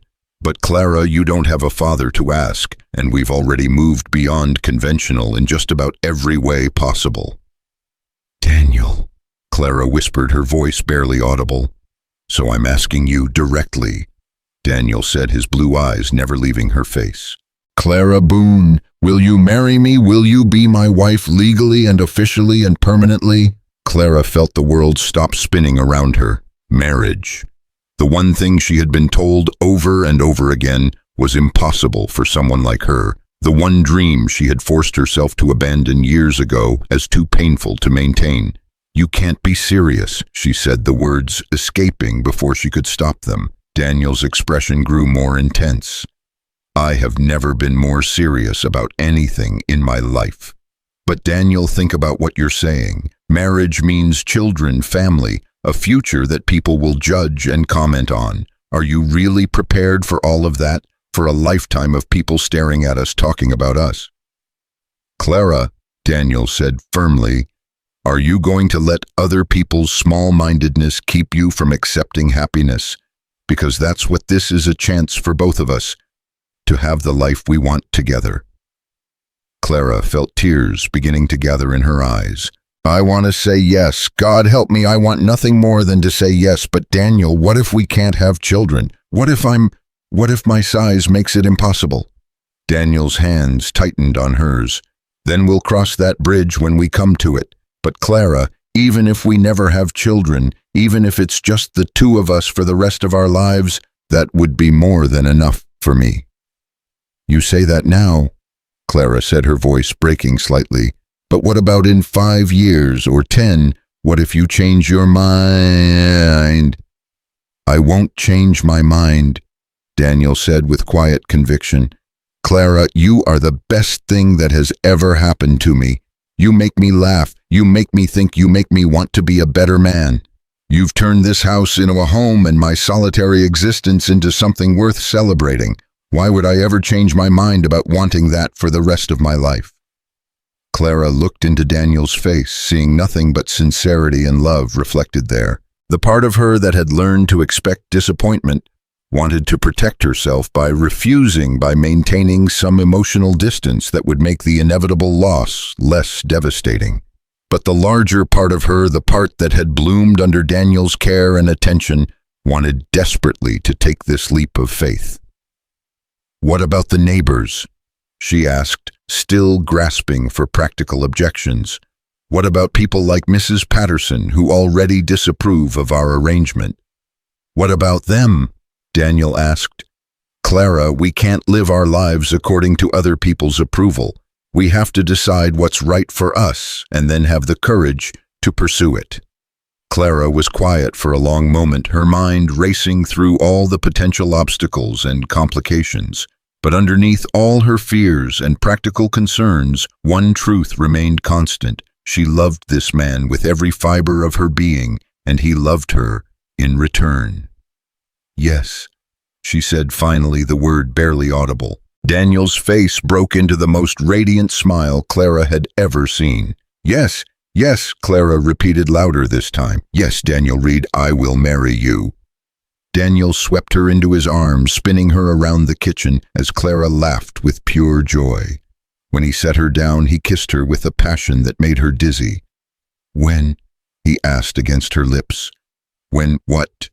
When will you marry me? Tomorrow, next week? I don't want to wait any longer than necessary. Clara pulled back slightly, her practical nature reasserting itself. Daniel, we need to think about this logically. There are arrangements to be made, people to notify. The only person who needs to be notified is Reverend Henley, and he can marry us any time we ask. Daniel interrupted. Everything else is just details. Clara felt a flutter of panic at the speed with which events were moving. But what about a dress? What about... Clara, Daniel said, gently cupping her face in his hands. Do you want to marry me? Yes. Do you want to be my wife legally and officially? Yes. Then nothing else matters. We'll figure out the details as we go. Clara looked at this man who was asking her to take the biggest leap of faith of her life, and suddenly the details didn't seem so important. What mattered was that he loved her, that he wanted her, that he was offering her the one thing she had never dared to hope for, a permanent place in the world where she belonged. All right, she said, her voice growing stronger with conviction. Let's do it. Let's get married. Daniel's answering smile was like sunrise after the longest night of her life. How about Saturday? That gives us 4 days to make whatever arrangements need to be made. Saturday. Clara agreed, the word feeling like a promise and a prayer combined. As they stood together in the kitchen that had become the heart of their shared life, Clara felt the last of her reservations melt away. She was going to be married. She, Clara Boone, the woman who had been told she was too big to be loved, was going to be someone's wife. The realization was so overwhelming that she began to laugh, and once she started, she couldn't stop. Daniel joined in, and soon they were both collapsed against each other, laughing with the sheer joy and wonder of it all. I can't believe this is happening, Clara said when she could finally speak again. Believe it. Daniel said, his arms tight around her. In 4 days, you're going to be Mrs. Daniel Reed, and I'm going to be the luckiest man in Kansas. Outside, the sun was climbing higher in the clear post-storm sky, burning off the last of the clouds and revealing a world washed clean and new. Inside the cabin, 2 people who had found their way to each other against all odds began planning for a future that promised to be brighter than either had ever dared to imagine. The 4 days between Daniel's proposal and their wedding Saturday passed in a whirlwind of activity that left Clara's head spinning and her heart soaring. Word of their engagement spread through Pine Creek with the efficiency of prairie fire carried by Tom Wilson and others who had witnessed the obvious affection between the unlikely couple during the storm cleanup efforts. The community's reaction was as mixed as Clara had expected.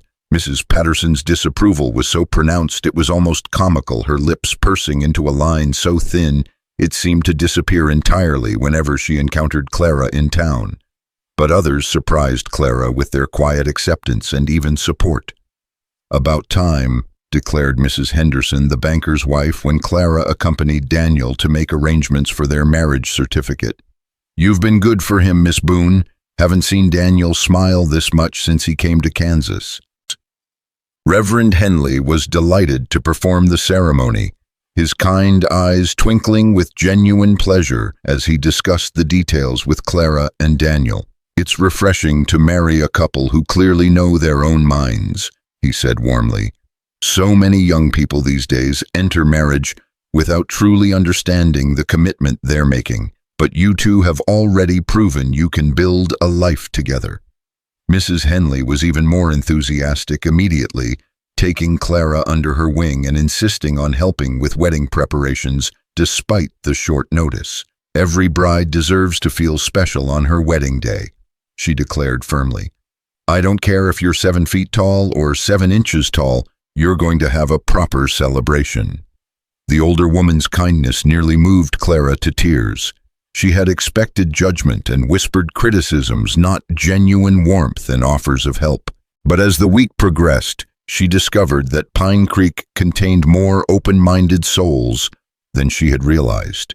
Sarah Mills, the 14-year-old Clara had been teaching, appeared at the cabin on Thursday afternoon with her mother and 3 sisters, all carrying bundles that they set down with ceremony on Clara's kitchen table. "We heard about the wedding," Miss Mills said with a shy smile. "Sarah told us how kind you've been to her, helping with her reading and all. We thought you could use some help getting ready." The bundles contained wildflowers from the Mills property, goldenrod and purple asters, late-blooming sunflowers, and delicate white Queen Anne's lace. Clara was overwhelmed by the gesture, particularly when young Sarah stepped forward with her own offering. "I made this for you, Miss Boone," the girl said, holding out a carefully pressed flower crown she had woven from prairie grasses and small white flowers. "I know it's not fancy like the flowers rich ladies wear, but I thought you might like it."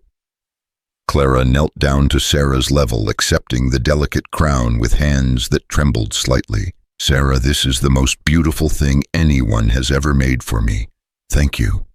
The girl beamed with pride, and Clara felt her throat tighten with emotion.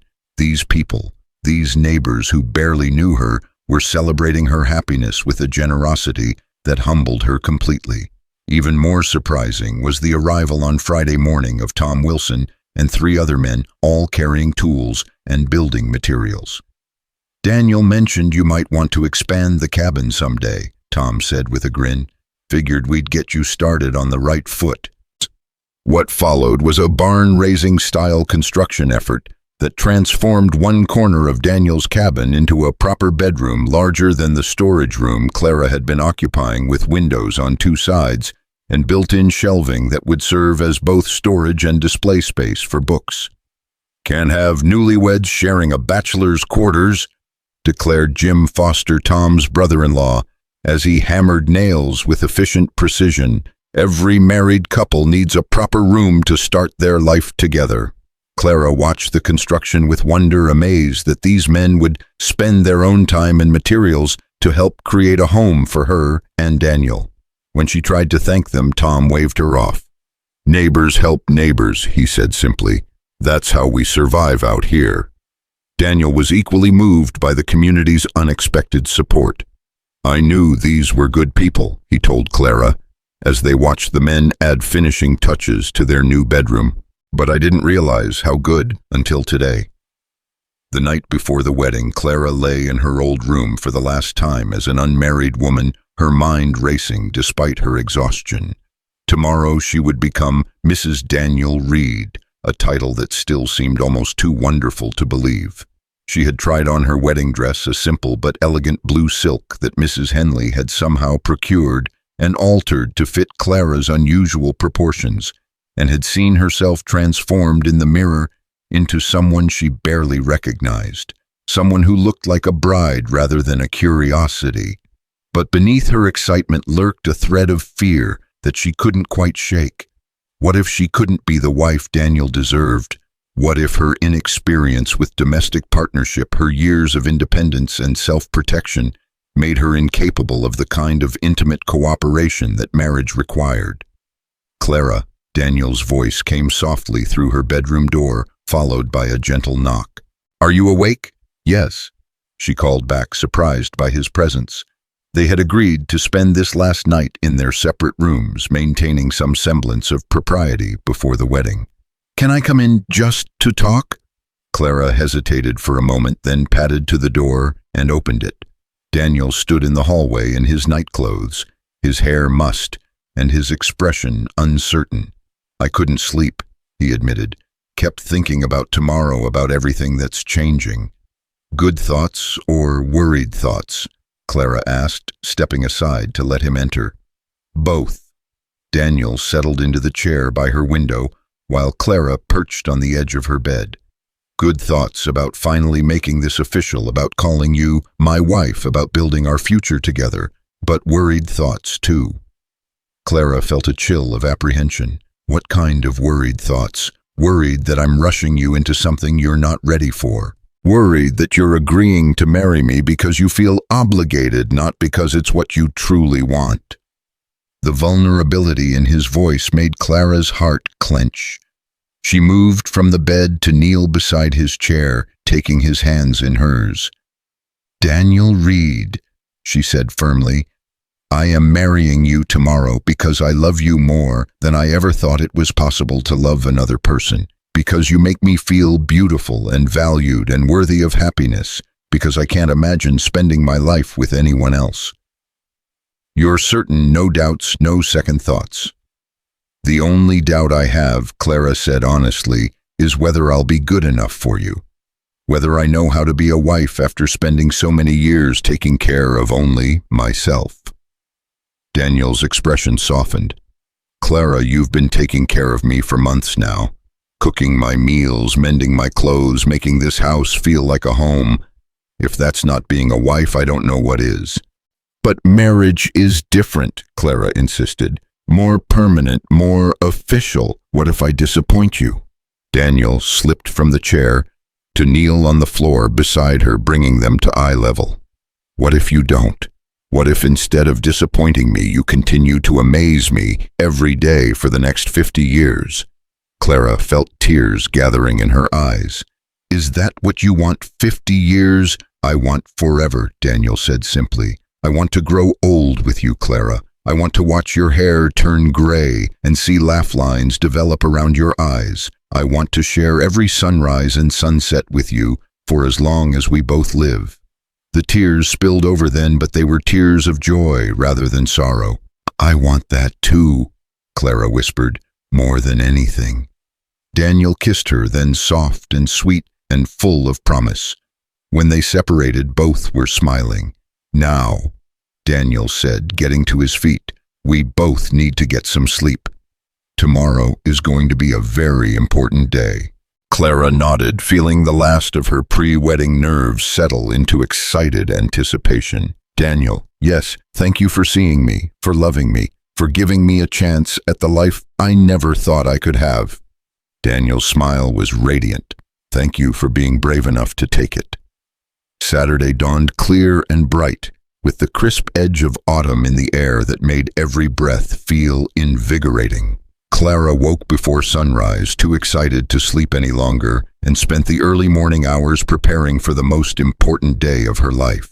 Mrs. Henley arrived with Sarah Mills and 2 other women from town, all carrying baskets and wearing expressions of happy determination. No bride should have to prepare for her wedding alone, Mrs. Henley declared, immediately taking charge of the proceedings. "We're here to make sure everything is perfect."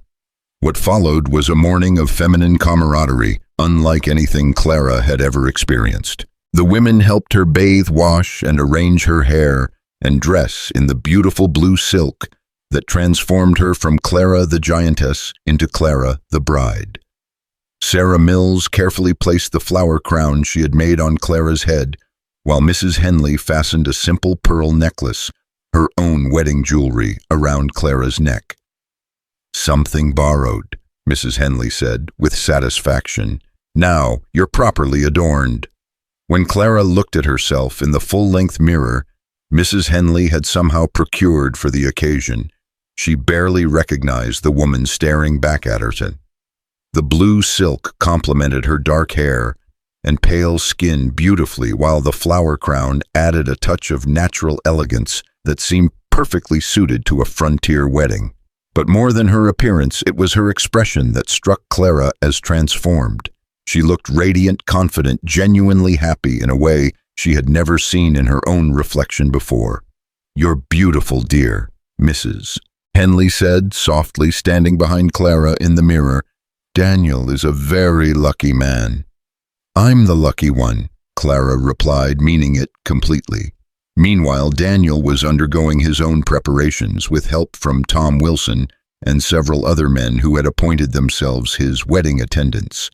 They had insisted on providing him with a new shirt and vest for the occasion, and Tom's wife had even managed to procure a proper suit coat that, while not perfectly fitted, made Daniel look more handsome than Clara had ever seen him. The ceremony was to take place at 2 o'clock in the afternoon in the small church that served Pine Creek's spiritual needs. As the hour approached, Clara found her nerves returning with a vengeance. What if she stumbled walking down the aisle? What if she towered over Daniel so awkwardly that they looked ridiculous together? What if someone in the congregation objected to their union? "Breathe, dear Mrs. Henley instructed gently, noticing Clara's growing agitation. "Everything is going to be wonderful." When they arrived at the church, Clara was amazed to see that nearly the entire town had turned out for the wedding. The small sanctuary was packed with people, many of whom Clara barely knew, all dressed in their finest clothes and wearing expressions of genuine celebration. "Look at that," Sarah Mills whispered in wonder. "Everyone came to see you get married, Miss Boone." Clara felt a rush of emotion at the sight. These people, her neighbors, her community, had chosen to share in her joy rather than judge her difference. It was a validation she had never dared to hope for. Reverend Henley appeared at her side, his kind face beaming with happiness. "Are you ready, my dear?" Clara took a deep breath, feeling the support of the women around her and the anticipation of the man waiting for her at the altar. "I'm ready." The ceremony itself passed in a blur of emotion and wonder. Clara barely registered the walk down the aisle, though she was dimly aware that her height did not make her look ridiculous beside Daniel, but rather perfectly matched to him. When she reached the altar and looked into Daniel's face, everything else faded away. "You're beautiful," he whispered as she took her place beside him, and Clara felt her heart soar with joy. Reverend Henley's words washed over them like a benediction, speaking of love and commitment, partnership, and mutual support. When it came time for vows, both Clara and Daniel spoke from the heart rather than following traditional scripts. "Clara," Daniel said, his voice carrying clearly through the packed church, "I promise to love you not just as you are today, but as you become with each passing year. I promise to support your dreams and share your burdens, to laugh with you in joy and stand beside you in sorrow. I promise to see you always as the remarkable woman you are, never as the world's narrow definitions might try to make you." Clara felt tears streaming down her face as she responded, "Daniel, I promise to love you with the same courage you showed when you first offered me shelter. I promise to build a home with you that's founded on trust and laughter and mutual respect. I promise to share not just your bed, but your dreams, your work, and your vision for our future together." When Reverend Henley pronounced them husband and wife, Daniel's kiss was tender and triumphant, sealing their union before God and the entire community. The church erupted in applause and cheers, and Clara realized with amazement that she was now officially Mrs. Daniel Reed. The reception that followed was held in the church's community room, with tables groaning under the weight of food contributed by nearly every family in town. Clara was overwhelmed by the generosity and warmth of people who had welcomed her into their community with open arms. "Speech," someone called out, as the evening wore on, and soon the entire gathering was chanting for the bride and groom to address their guests. Daniel helped Clara to her feet, his hand steady and reassuring in hers. "I'm not much for public speaking," he began, his voice carrying easily through the room, despite his claimed reluctance.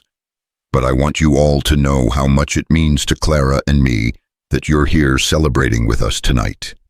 He paused, looking down at Clara with such obvious love that several women in the audience sighed audibly. "When I first came to Pine Creek 5 years ago, I thought I was looking for land and opportunity. What I found was a community that judges people by their character rather than their circumstances.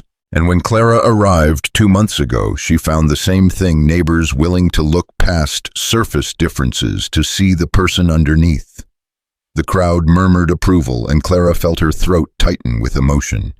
"So thank you," Daniel continued, "for welcoming us both, for supporting our union, and for showing us what it means to be part of something larger than ourselves."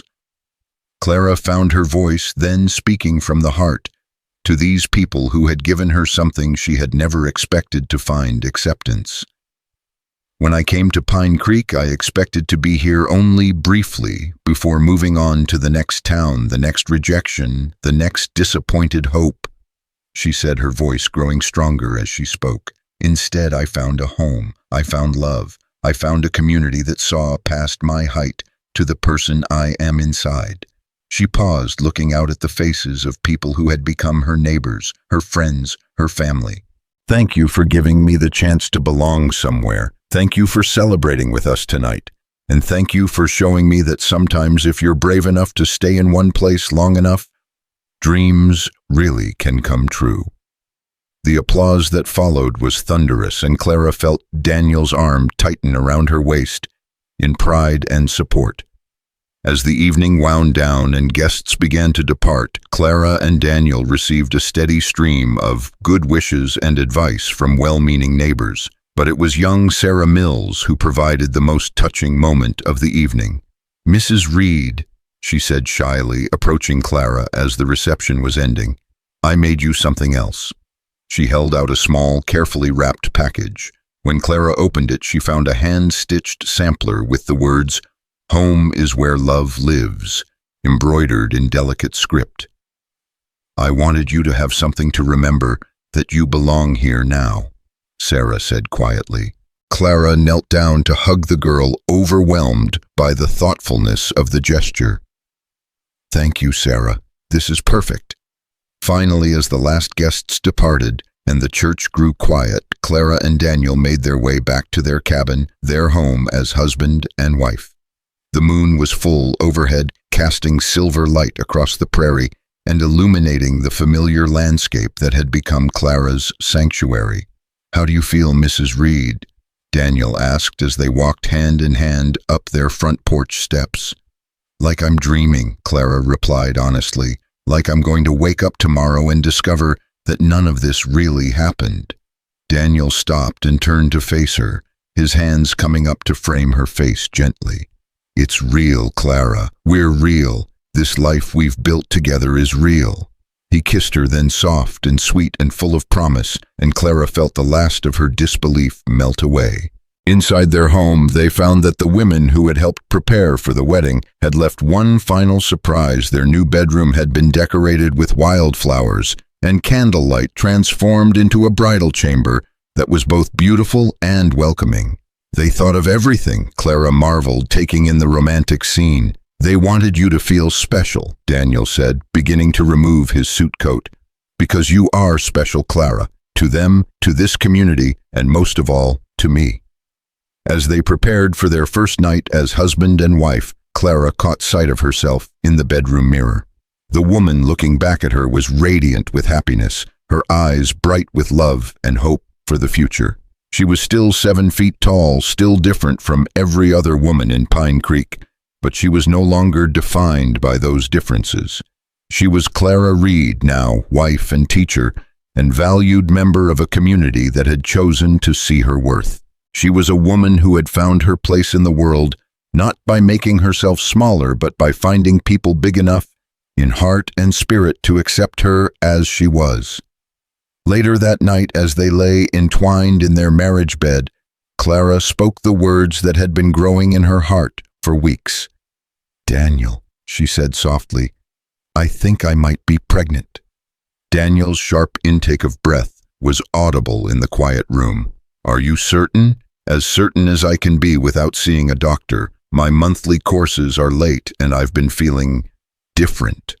Daniel was quiet for a long moment, and Clara felt a flutter of the old fear. Was he disappointed, worried about what people would say about a pregnancy that had obviously begun before their wedding? But when he finally spoke, his voice was filled with wonder and joy. "A baby," he said, his hand coming to rest gently on Clara's still flat stomach. "Our baby." "Are you happy?" Clara asked, needing to hear his answer. "Happy?" Daniel laughed, the sound rich with emotion. "Clara, I'm beyond happy. I'm going to be a father. We're going to be a family." Clara felt tears of joy slip down her cheeks. "I was so afraid to hope, so afraid that maybe my size would make it impossible, or that you wouldn't want—" "Clara Reed," Daniel interrupted firmly, "I want everything with you. Children, grandchildren, a house full of laughter and love and chaos. I want it all." As winter approached and Clara's condition became more apparent, the community rallied around the young couple with the same generosity they had shown during the wedding preparations. Mrs. Henley appointed herself Clara's unofficial medical advisor, sharing wisdom gained from raising 6 children of her own. Other women contributed baby clothes, blankets, and advice, treating Clara's pregnancy as a community celebration rather than a source of gossip. "That baby's going to be tall," predicted Mrs. Henderson with satisfaction, watching Clara navigate the general store with her growing belly. "Probably tall enough to see clear to the next county." "Nothing wrong with tall," replied Mrs. Mills firmly. "Tall people see farther, reach higher, accomplish more. This baby's going to do great things." The acceptance and support of her neighbors made Clara's pregnancy a time of unalloyed joy rather than the source of anxiety she had feared. As her body changed and grew to accommodate new life, she marveled at the way her height became an advantage rather than a burden. Her long frame carried the pregnancy gracefully, and she remained active and comfortable well into her final months.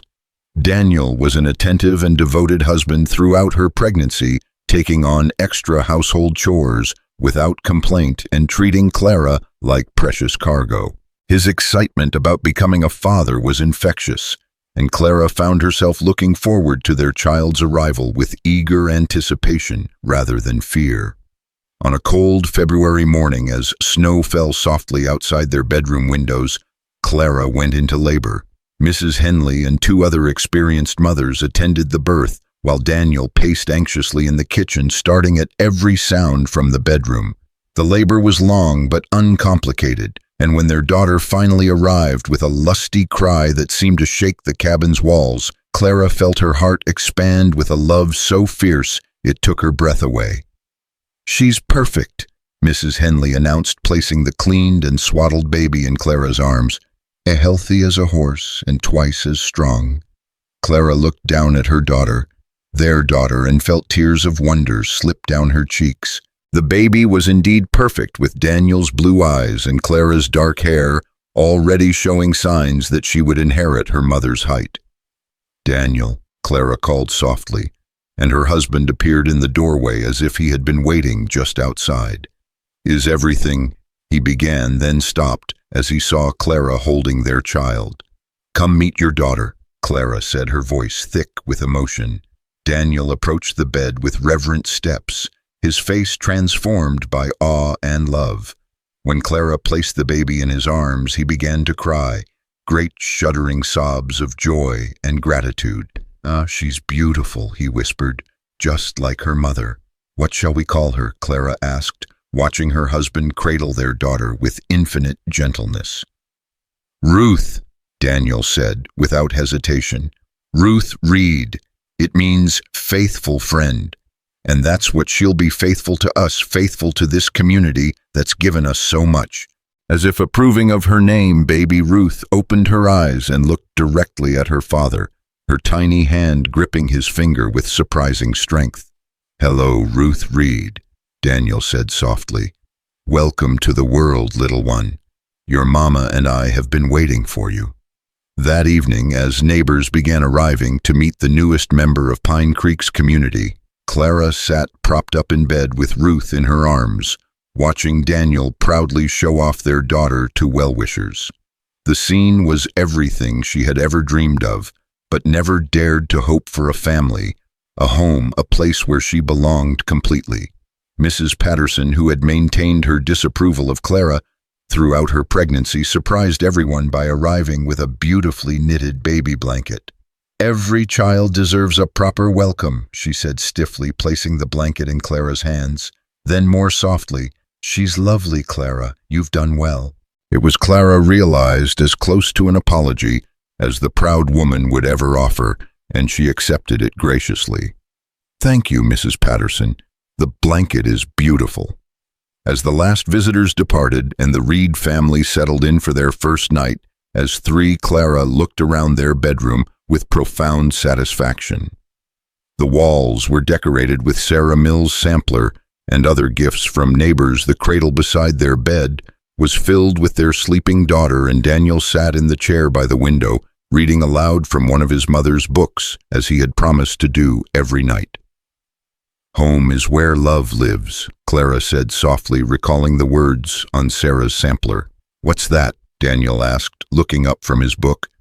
"Just thinking about how true those words are," Clara replied, shifting Ruth to a more comfortable position in her arms. "I spent so many years wandering, looking for a place where I could belong. But home isn't a place, is it? It's the people who love you, who choose to build a life with you." Daniel smiled, setting aside his book to join Clara on the bed. "Wise words from a wise woman." "Your wise woman," Clara corrected, leaning into his warmth. "My wife," Daniel said with deep satisfaction. "The mother of my child.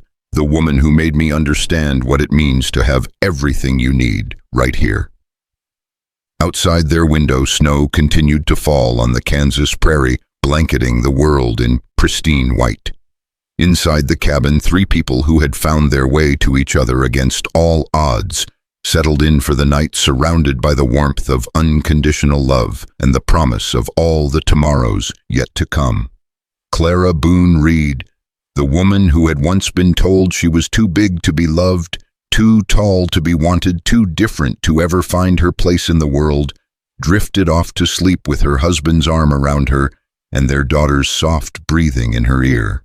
She had found everything she had ever dreamed of, and more: love, acceptance, purpose, and family. In the morning, there would be chores to do, lessons to teach, a community to serve, and a daughter to raise. But tonight there was only peace, contentment, and the quiet satisfaction of a woman who had finally truly come home.